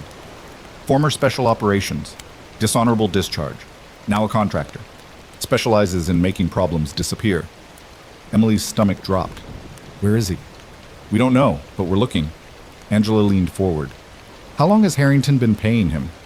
Howe scrolled through the records. 6 months. Small payments at first, then larger ones. The latest was 3 days ago, right after Emily's interview aired. So he's already here, Emily said quietly. We don't know that. Yes, you do. Howe's expression confirmed it. Emily stood. Then we end this. Now. You put Harrington in maximum security. No contact, no phones, nothing. Already done. And you find Vance before he finds me. We're trying. Try harder. Emily walked out, Angela following. In the parking garage, Angela grabbed her arm. Emily, you need to go into protective custody. Real protection, safe house, new identity, until they catch this guy. No. You're being stupid. I'm being visible. Emily pulled her arm free. If I hide, he wins. If I disappear, people forget. And Harrington walks. He's trying to kill you. Let him try. Angela stared at her. You've got a death wish. No, I've got a purpose. Emily's voice was steady. I didn't choose this fight, but I'm damn sure going to finish it. That night, Emily stayed at Angela's house under FBI surveillance. 2 agents in an unmarked car outside. Cameras monitoring the perimeter. It should have felt safe. It didn't. At midnight, Emily's phone buzzed. Text message, unknown number. You're safe now. But there's one more thing you need to know. Robert Harrington isn't the top. He answers to someone else. Someone bigger. And they're watching. Emily's blood froze. She called Howe. I just got another message from the source. What did it say? He read it aloud. Howe was quiet for a long moment. We suspected he had backers. Silent partners. But we haven't found proof. This is proof. It's a text from an unknown number. Not exactly courtroom material. Then find them. Emily, find them. Because if Harrington's just a piece of something bigger, taking him down doesn't end this. She hung up. Tried to text back. The message failed. Number disconnected. Emily sat on the edge of the bed, staring at the screen. Then the lights went out. All of them. House, street, everything. Emily's training kicked in. She dropped to the floor, crawled to the window. Outside, the FBI car was dark. No movement. Her phone buzzed again. One word, run. Emily grabbed her jacket, moved toward the door. Angela appeared in the hallway. What's happening? Power's out. FBI's not responding. That's not good. No, it's not. Downstairs, Emily checked the front window. The street was empty. Too empty. Then she saw movement. A figure, crossing toward the house. Slow, methodical. Emily's heart hammered. Back door, she whispered to Angela. Now. They moved through the kitchen. Emily grabbed a knife from the block. Not much, but better than nothing. She reached for the back door handle. It turned before she touched it. The door swung open. A man stood there. Not Vance. Someone else. Younger. Nervous. He had a gun. "Don't move," he said. Emily's mind raced. Calculate. Assess. The gun was shaking. Amateur. Scared. "Who sent you?" Emily asked. "Doesn't matter. It matters to me." I said don't. Emily moved. Fast. Precise. She knocked the gun up and away, drove her elbow into his throat, swept his leg. He went down hard. The gun clattered across the floor. Angela grabbed it.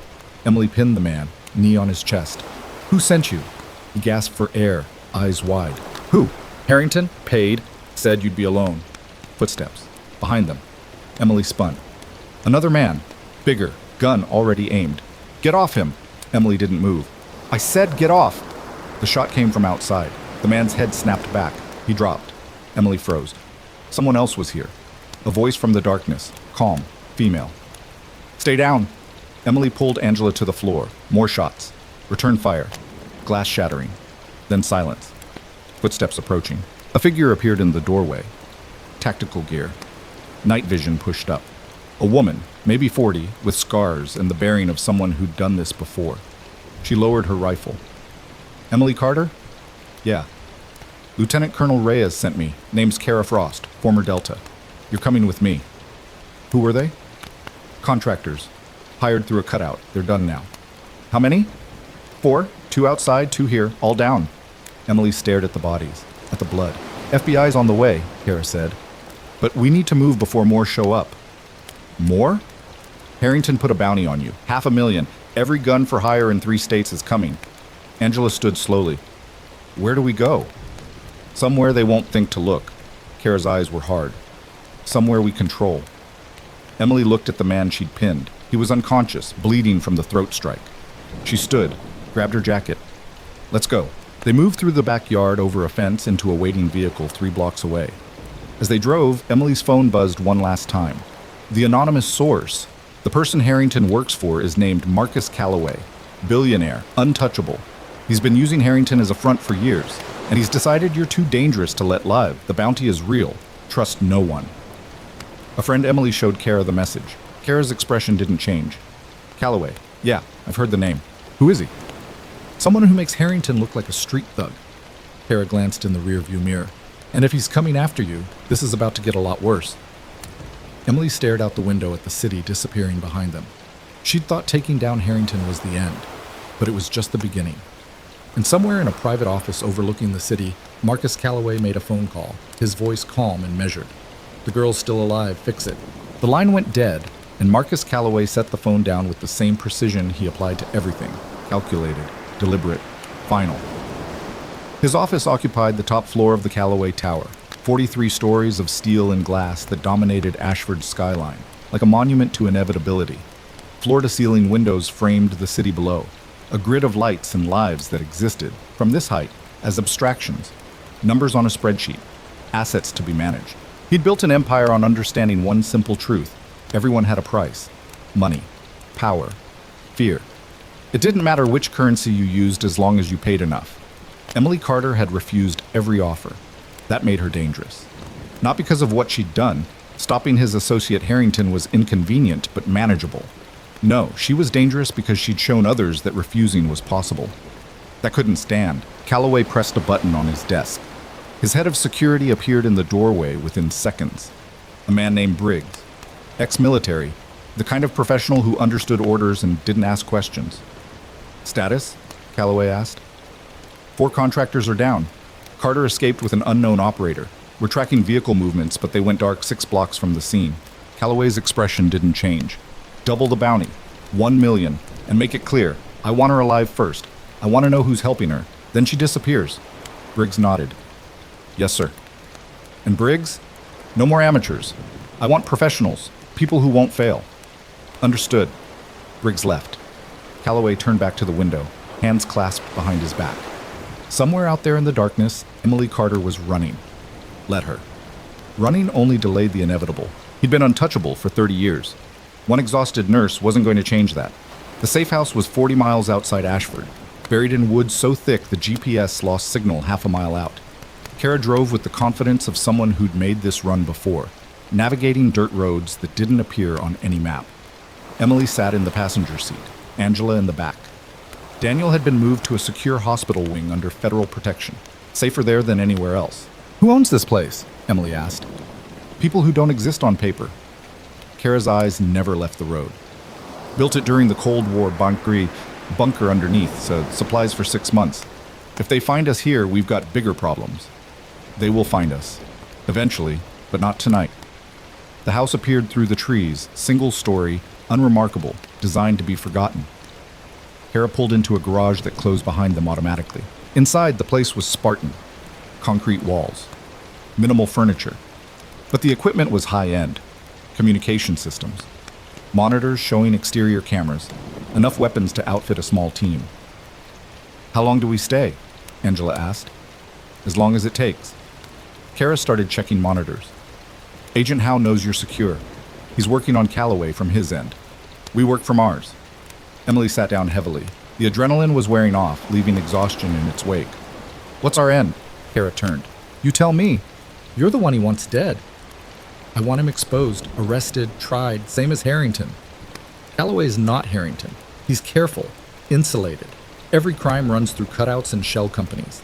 Proving he ordered anything is almost impossible. Almost. Yeah, almost. Kara pulled up a chair. But here's the thing. You've got something he doesn't expect. You've got people willing to die for you. Veterans, advocates. That journalist Mercer. Hell, even that anonymous source risking everything to feed you evidence.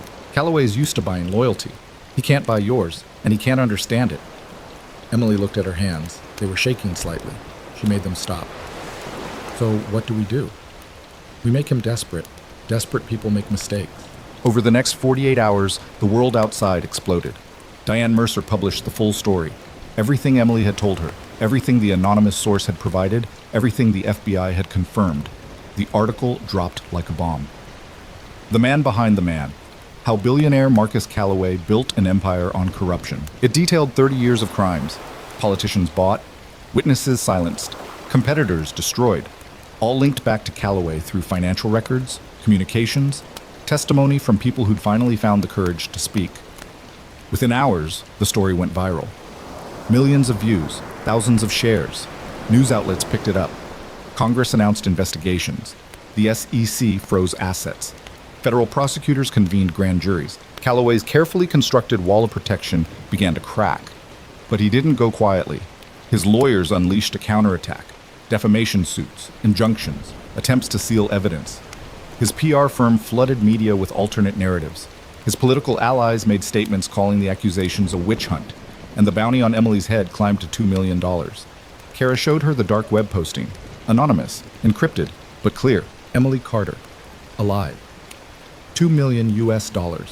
No questions asked. That's a lot of money, Angela said quietly. That's desperation, Kara corrected. He's scared. Good. Emily stared at her own face on the screen, a photo from the hospital, her employee badge visible. Someone had pulled it from public records.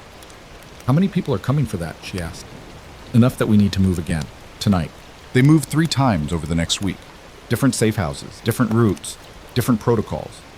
Kara operated with military precision, treating every moment like they were in a war zone. They were. On the 8th day, Agent Howe made contact through an encrypted channel. We've got something, he said. His face on the video feed looked exhausted. The anonymous source came through again, audio recording. Calloway ordering a hit on a federal witness 3 years ago. The witness died in a car accident. We can prove the accident was staged. Emily leaned forward. Is that enough? For murder conspiracy? Maybe. But we need the source to testify, authenticate the recordings. Without that, defense will argue it's fabricated. Have you contacted them? We don't know who they are. Every communication has been one way, untraceable. Emily thought about that. Someone inside Calloway's organization. Someone with access.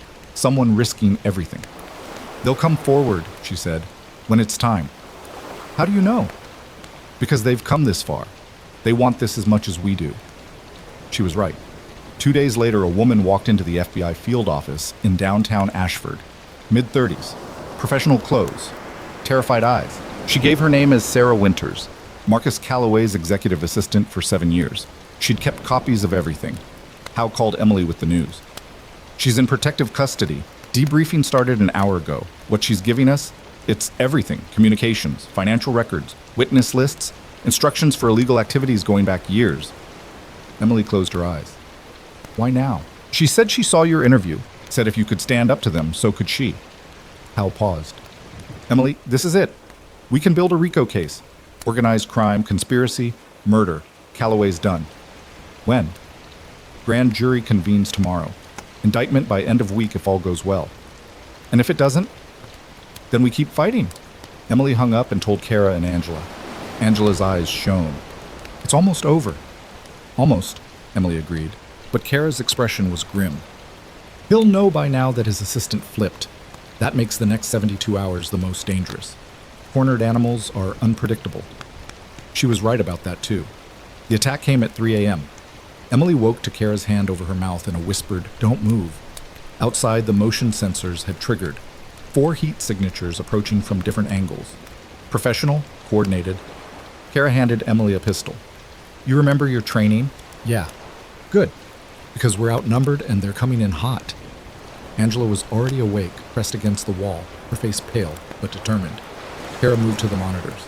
They'll breach in 90 seconds. We've got 2 exits, front and back, both compromised. So we go down. Down? Kara pulled a rug aside, revealing a floor hatch. Bunker. It's got its own ventilation and exit tunnel.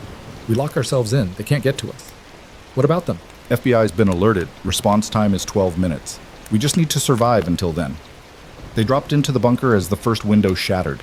Emily heard boots on the floor above, voices, professional, calm. Clear the main room. Check the bedrooms. Where's the target? The hatch above them was reinforced steel. Kara locked it from below with a mechanical bolt that would take explosives to breach. We're secure, she whispered. Now we wait. The bunker was small, maybe 12 by 12, with supplies, weapons, and a narrow tunnel leading to an exit 100 yards away. Emergency lighting cast everything in red. Above them, footsteps. Searching. Methodical. Then a voice. Louder. She's not here. Check for hidden spaces. Someone tried the hatch. Found it locked. We've got a bunker. Steel reinforced. A different voice. Authority. Can we breach? Not without demo. And that'll take time we don't have. Police scanner shows units inbound.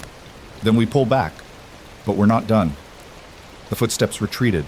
Engine started. Vehicles left. Kara checked her watch. 7 minutes. They're cutting it close. When the FBI arrived, they found the safe house empty, except for 3 women emerging from a bunker, alive and unharmed. Agent Howe met them at a new location, a federal building downtown with actual security. That's the 3rd attempt, he said. Calloway's panicking. Good. It means we're close. How close? Emily asked. Grand jury issued the indictment this morning. Federal marshals are moving on Calloway within the hour. Emily's heart rate spiked. You're arresting him? 23 counts, racketeering, murder conspiracy, bribery, obstruction, wire fraud. He's done. 2 hours later, Emily watched it happen on live television. Federal agents surrounded Calloway Tower, helicopters overhead, news cameras capturing everything. Marcus Calloway walked out in handcuffs, his expression carefully neutral. But Emily saw something in his eyes she recognized, the same look Harrington had worn.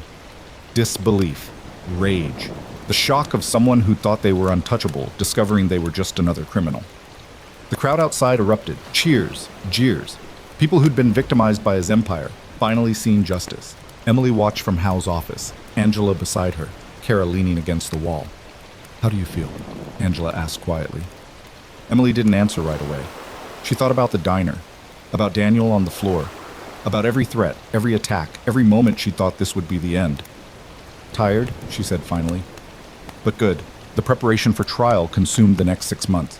Prosecutors built a case so overwhelming that Calloway's defense team attempted to negotiate a plea deal 4 separate times. Each offer was rejected. The government wanted a public trial, wanted the evidence aired, wanted everyone to see what decades of unchecked power had created. Emily's life remained in limbo during that time. She couldn't work, too much media attention, too much risk.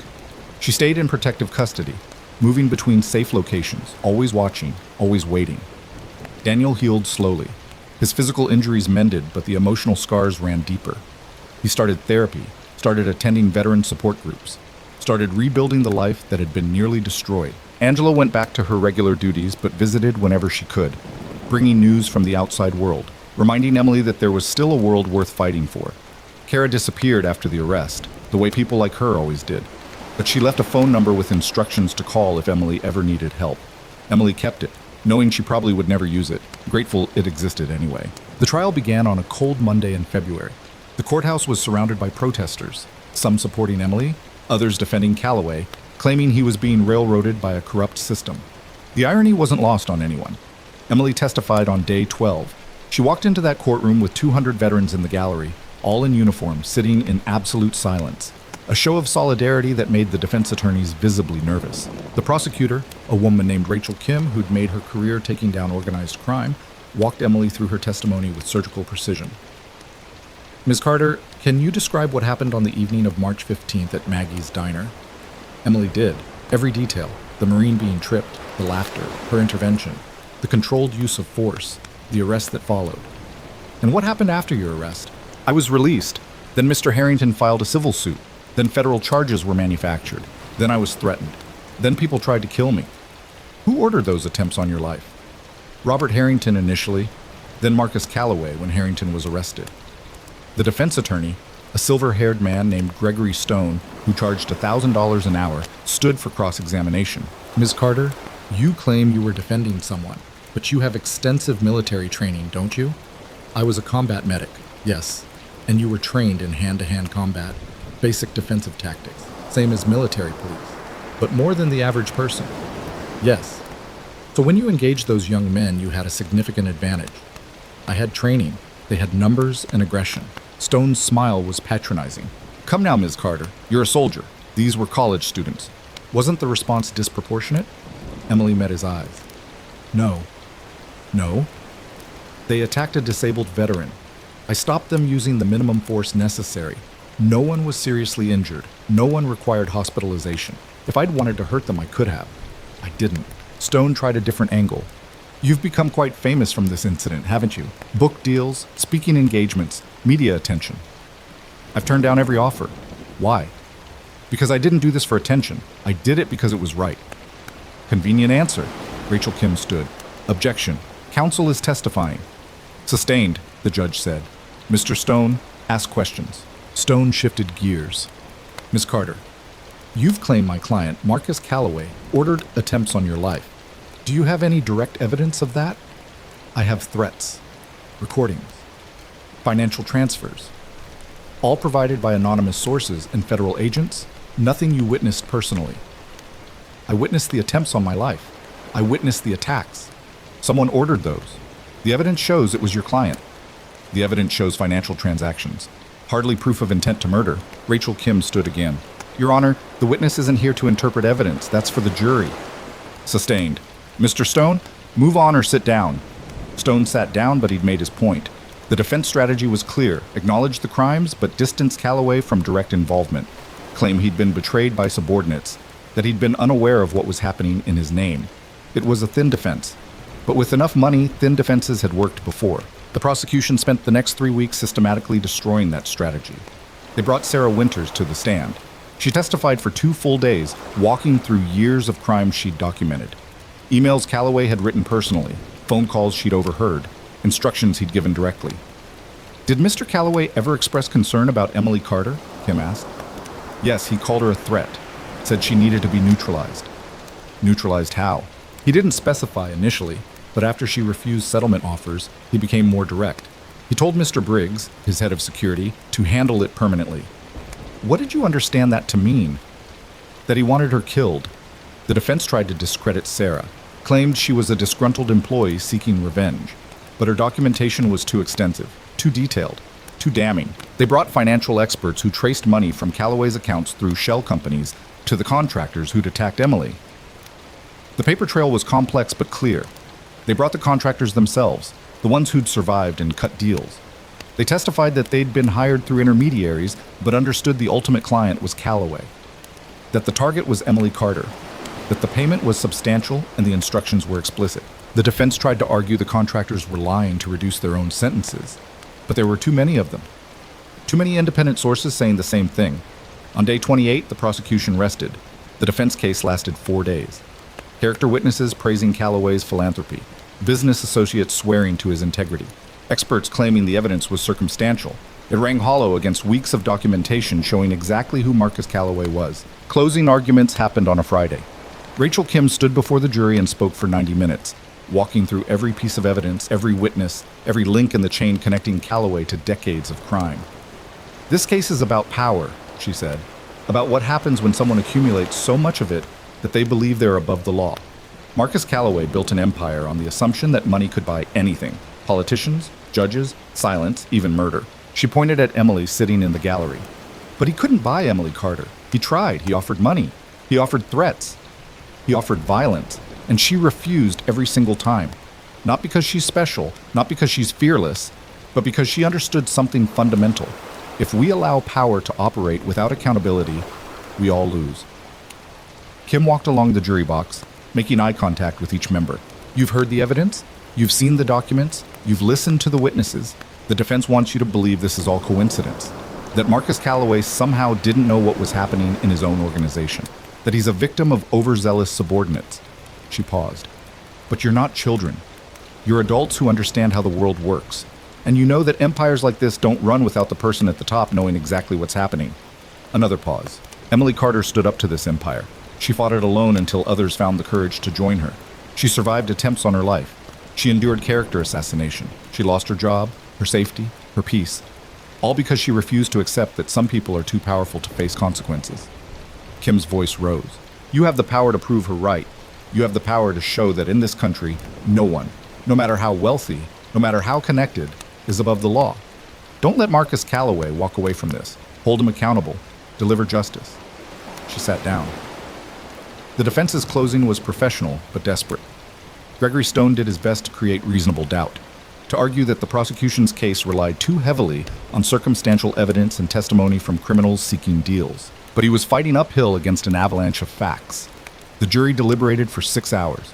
When they returned, the forewoman stood and delivered the verdict. On the charge of racketeering, guilty.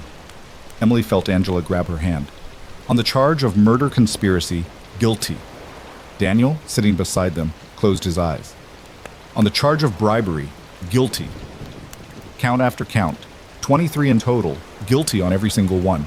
Marcus Calloway's face remained impassive, but his hands, resting on the defense table, clenched into fists. The judge thanked the jury and set sentencing for 3 weeks out. Outside the courthouse, media swarmed. Emily pushed through without comment, Angela and Daniel flanking her, federal agents clearing a path. Behind them, Rachel Kim gave a statement. "Today's verdict demonstrates that justice still functions in this country, that power and money cannot shield someone from the consequences of their actions. Emily Carter's courage in standing up to this criminal enterprise has led to one of the most significant organized crime convictions in recent history. We hope this sends a message. No one is untouchable." 3 weeks later, Emily returned to the courthouse for sentencing. Marcus Calloway stood before Judge Helena Reeves, a woman who'd spent 30 years on the bench and had a reputation for handing down sentences that matched the severity of crimes. "Mr. Calloway," she began, "I've presided over many cases in my career. I've seen violence. I've seen corruption. But rarely have I seen someone who wielded power as callously and destructively as you have." She looked down at the sentencing guidelines. "The prosecution has recommended 45 years in federal prison without possibility of parole. The defense has asked for leniency, citing your age and health. I've considered both arguments." She paused. "You spent decades building an empire on the suffering of others. You silenced witnesses. You bought officials. You ordered violence against anyone who threatened your interests. And when one woman, one nurse, had the courage to stand up to you, you tried to have her killed." Judge Reeves looked directly at Calloway. "You showed no mercy. You'll receive none. I'm sentencing you to 45 years in federal prison. No parole. You'll spend the rest of your life paying for what you've done." The gavel came down. Calloway was led away in handcuffs. He didn't look back. Emily watched him go and felt something release in her chest. Not satisfaction, exactly. Not joy. Just completion. Robert Harrington's sentencing followed 2 days later. 30 years. His sons got 7 each. The original 5 plus additional time for obstruction and witness intimidation that had come to light during the trial. The Harrington empire collapsed completely. Property seized, bank accounts frozen, companies dissolved. Everything built on corruption dismantled piece by piece. Victims who'd been silenced for years came forward, filed lawsuits, told their stories, found their voices. And through it all, Emily stayed quiet. She gave one interview to Diane Mercer, thanking everyone who'd helped, then declined all other media requests. She didn't want to be famous. Never had. 6 months after the sentencing, Emily stood in the parking lot of a hospital in Millbrook, a small city 2 hours north of Ashford. She'd interviewed 3 weeks earlier, been offered the position 2 weeks ago, started today, ICU nurse, night shift. Same work she'd been doing before, just in a place where no one knew her face. Her supervisor, a kind woman named Margaret, who seemed more interested in Emily's nursing skills than her history, had shown her around, introduced her to the team, given her the standard orientation. "We're glad to have you," Margaret had said. "Your references were excellent. We're always looking for experienced ICU nurses." Emily had just nodded, grateful that her competence still mattered more than her notoriety. Now standing in the parking lot at the end of her first shift, exhausted but satisfied, Emily felt something she hadn't felt in over a year. Normal. She'd saved 2 lives tonight, stabilized a crash victim, managed a septic patient through a crisis, done the work she was trained for. It felt right. Her phone buzzed, text from Daniel. "How was day 1? "Good. Tiring. Normal." "That's what you wanted, right?" "Yeah, that's exactly what I wanted. Proud of you." Emily smiled, put the phone away, drove home to her small apartment where furniture she'd picked out herself waited, where pictures hung on walls, where life was beginning to feel like hers again. Angela visited the following weekend, bringing wine and catching Emily up on everything happening in Ashford. "The Veterans Center you helped fund is opening next month," Angela said. "They're calling it the Daniel Morrison Center for Veteran Support." Emily raised an eyebrow. "He agreed to that?" "Took some convincing, but yeah, he's going to run peer counseling programs there, help other vets navigate the VA system." "That's good. He'll be good at that." "He will." Angela sipped her wine. "How's the new job?" "Good. Hard, but good." "You happy?" Emily considered that. "I don't know if happy's the right word, but I'm okay. And that's more than I was a year ago." "I'll take okay." Angela set her glass down. "Emily, I need to tell you something." "What?" "The Army contacted me. They want to give you a commendation for your service and for what you did after." Emily's stomach tightened. "I don't want it." "I know, I told them that. But they're insisting. It's going to happen whether you attend the ceremony or not." "Then they can mail it," Angela smiled. "That's what I thought you'd say." They sat in comfortable silence for a while. Then Angela asked, "Any regrets?" "About what?" "All of it. Standing up, fighting, everything you lost." Emily thought about her old life, the apartment she'd barely lived in, the job she'd lost, the safety she'd traded for something harder. "No," she said finally. "No regrets. Even knowing what it would cost, especially knowing that." Emily looked at her friend. "I spent 8 years in the Army watching people die because others decided their lives didn't matter. I spent 2 years in that hospital saving people one at a time. But what happened in that diner, what came after, that changed things for more people than I could ever reach in an ICU." She paused. "I didn't choose it. Wouldn't have if I'd known what was coming. But I'm glad it happened, because now people know it's possible to fight back. And some of them will. And maybe their lives will be better for it." Angela's eyes shone. "You really believe that?" "I have to." A month later, Emily received a package at work. Inside was a medal, the Soldier's Medal, awarded for heroism not involving actual conflict with an enemy. The citation praised her actions both in service and as a civilian. She put it in a drawer and didn't think about it again. What mattered more were the letters that kept arriving. From people who'd seen her story and found courage to report their own abuse, to stand up to their own bullies, to refuse to accept that wrong was acceptable. Emily read each one, kept them in a folder that grew thicker every month, occasionally responded when someone specifically asked for advice. She didn't seek attention, but she didn't hide from the impact she'd had either. 1 year after the diner, a memorial was unveiled in Ashford. A statue of Daniel standing tall despite his missing leg, looking forward with determination. The plaque read, "For those who stand when others fall, for those who speak when others stay silent, for those who remember that courage isn't the absence of fear, it's moving forward despite it." Emily attended the unveiling quietly, standing in the back of the crowd. Daniel gave a speech about resilience and second chances. Angela spoke about the power of standing together. Veterans filled the square, a sea of uniforms and shared experience. No one asked Emily to speak. They knew she wouldn't, but as she stood there, watching people gather around a symbol of everything they'd fought for, she felt pride. Not in herself necessarily, but in what they'd accomplished together. They'd taken on an empire and won. That evening, Emily sat on her apartment balcony, coffee in hand, when her phone rang. Unknown number. She hesitated, then answered. Emily Carter. A young voice, female, shaking. Ms. Carter, you don't know me. My name is Jessica. I saw your interview and I need help. Emily sat up straighter. Tell me what's happening. Jessica did. A boss making advances. Threats when she refused. Fear of retaliation if she reported it. The story Emily had heard variations of dozens of times now. What should I do? Jessica asked, voice breaking. Emily gave her the same advice she'd given others. Document everything. Report to HR and EEOC. Find an employment lawyer. Don't let fear silence you. But what if he destroys me? Jessica whispered. He's powerful, connected. What if I lose everything? Emily thought about that question, about everything she'd lost and everything she'd gained. Then you lose it fighting for what's right, Emily said quietly. And you'll be able to live with yourself after. But if you stay silent, if you let him win because you're scared, you'll lose yourself. And that's worse. Silence on the other end. Then, you really think I can do this? I think you already know you have to. The question is whether you're ready. Another pause. Longer this time. Then Jessica's voice came back, steadier. Yeah, I think I am. Good. Then start tomorrow. Document everything. Build your case. And Jessica? Yeah? You're not alone. There are organizations, lawyers who do this work.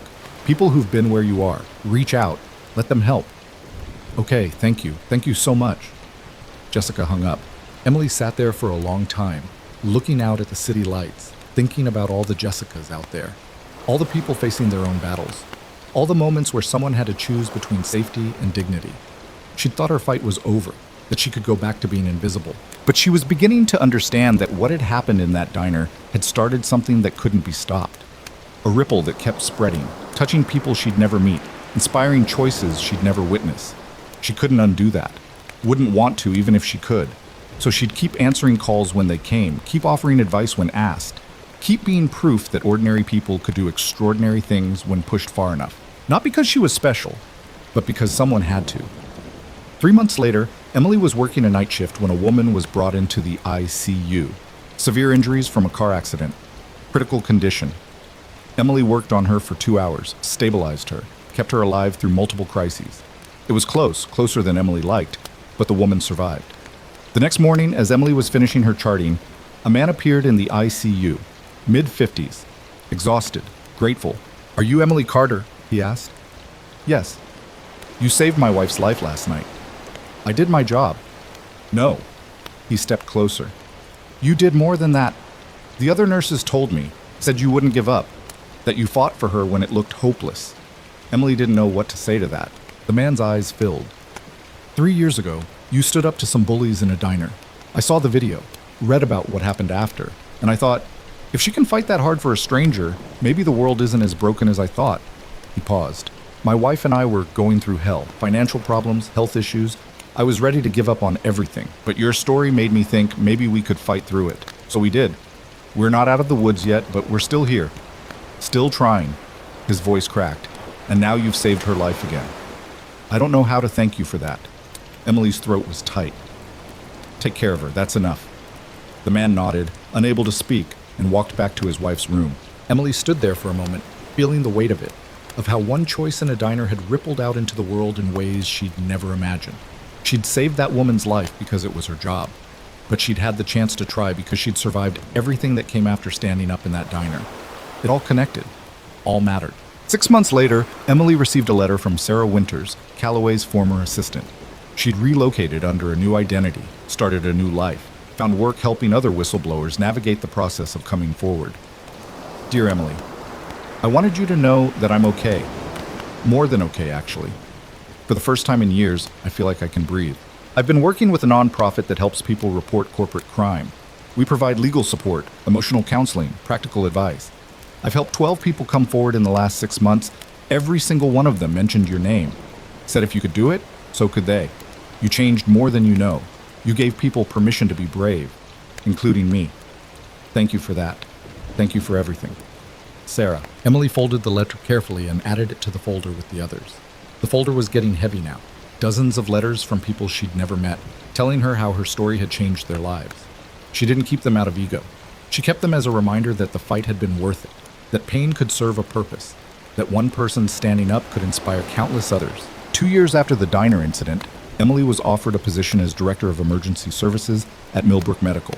It came with a significant pay increase, more responsibility, the chance to shape how emergency care was delivered. She turned it down. Margaret, her supervisor, looked confused. Emily, this is a huge opportunity. Why would you say no? Because I'm a nurse. That's what I'm good at. That's what I want to be. You could make more of an impact in administration. Emily smiled slightly. I make the impact I need at the bedside. Margaret accepted it, though she clearly didn't understand. But Emily did. She'd had enough of being visible, of making big impacts, of fighting large battles. She wanted to save lives one at a time, quietly, without fanfare. That was enough. That same year, Daniel opened the Veterans Center officially. Emily attended the ribbon cutting, standing in the back as usual, watching Daniel give a speech about second chances and community support. After the ceremony, he found her. "You know this wouldn't exist without you," he said. "You did the work. After you reminded me I could." Daniel's voice was steady now, stronger than it had been in that diner 2 years ago. "I was ready to give up, Emily. You gave me a reason not to." You gave yourself that reason. I just pushed a little. That push saved my life. They stood together watching veterans tour the new facility. Counseling rooms, job training space, peer support areas. A place built from the ashes of that terrible day. You ever wonder what would have happened if you'd just stayed in your booth? Daniel asked. Sometimes. And I'm glad I didn't. 3 years after the diner, Emily received an invitation to speak at a national nursing conference. The organizers wanted her to talk about courage in healthcare, about standing up for what's right, about the role of nurses in society. She declined politely, but she did agree to speak at a small local event, a community center gathering for people who'd experienced workplace harassment or discrimination. Just 50 people, no media, no recording. She stood in front of them, feeling awkward and out of place, and told her story. Not the dramatic version the media had covered, but the real one. The fear, the doubt, the moments where she'd wanted to quit, the cost it had taken. "I'm not a hero," she said. "I'm just someone who reached a point where staying quiet hurt more than speaking up. That's all." A woman in the front row raised her hand. "But how did you find the courage?" Emily thought about that. "I don't think I found it. I think I just ran out of other options. I'd spent so long watching people get hurt and doing nothing, and that day I couldn't watch anymore." "Do you regret it?" "I regret what it cost. The fear, the violence, the disruption. But I don't regret doing it. Because the alternative was being someone I couldn't respect." Another hand. A younger woman, maybe 25. "What would you say to someone facing their own choice right now? Someone scared to speak up?" Emily looked at her, really looked, saw the fear there, the doubt. "I'd say you're the only one who can make that choice. No one can tell you what's right for your situation. But I'd also say this. Silence protects predators. It protects bullies. It protects people who shouldn't be protected. And if you choose silence because you're scared, that's understandable. But if you choose silence because someone powerful told you to, because someone threatened you, because someone made you feel like you don't matter, then they've already won." The room was quiet. "You matter," Emily continued. "Your voice matters. Your dignity matters. And no one, no matter how rich, how powerful, how connected, has the right to take that from you." She paused. "It won't be easy. I can't promise it will work out. I can't promise you won't lose things. But I can promise you'll be able to look in the mirror and know you tried. And sometimes that's all we get." The applause was quiet but sustained. People came up after, shook her hand, thanked her, told her their own stories. Emily listened to each one, offered what advice she could, reminded them they weren't alone. It was small, local, nothing that would make headlines. But it mattered. 5 years after the diner, Emily Carter was exactly where she wanted to be.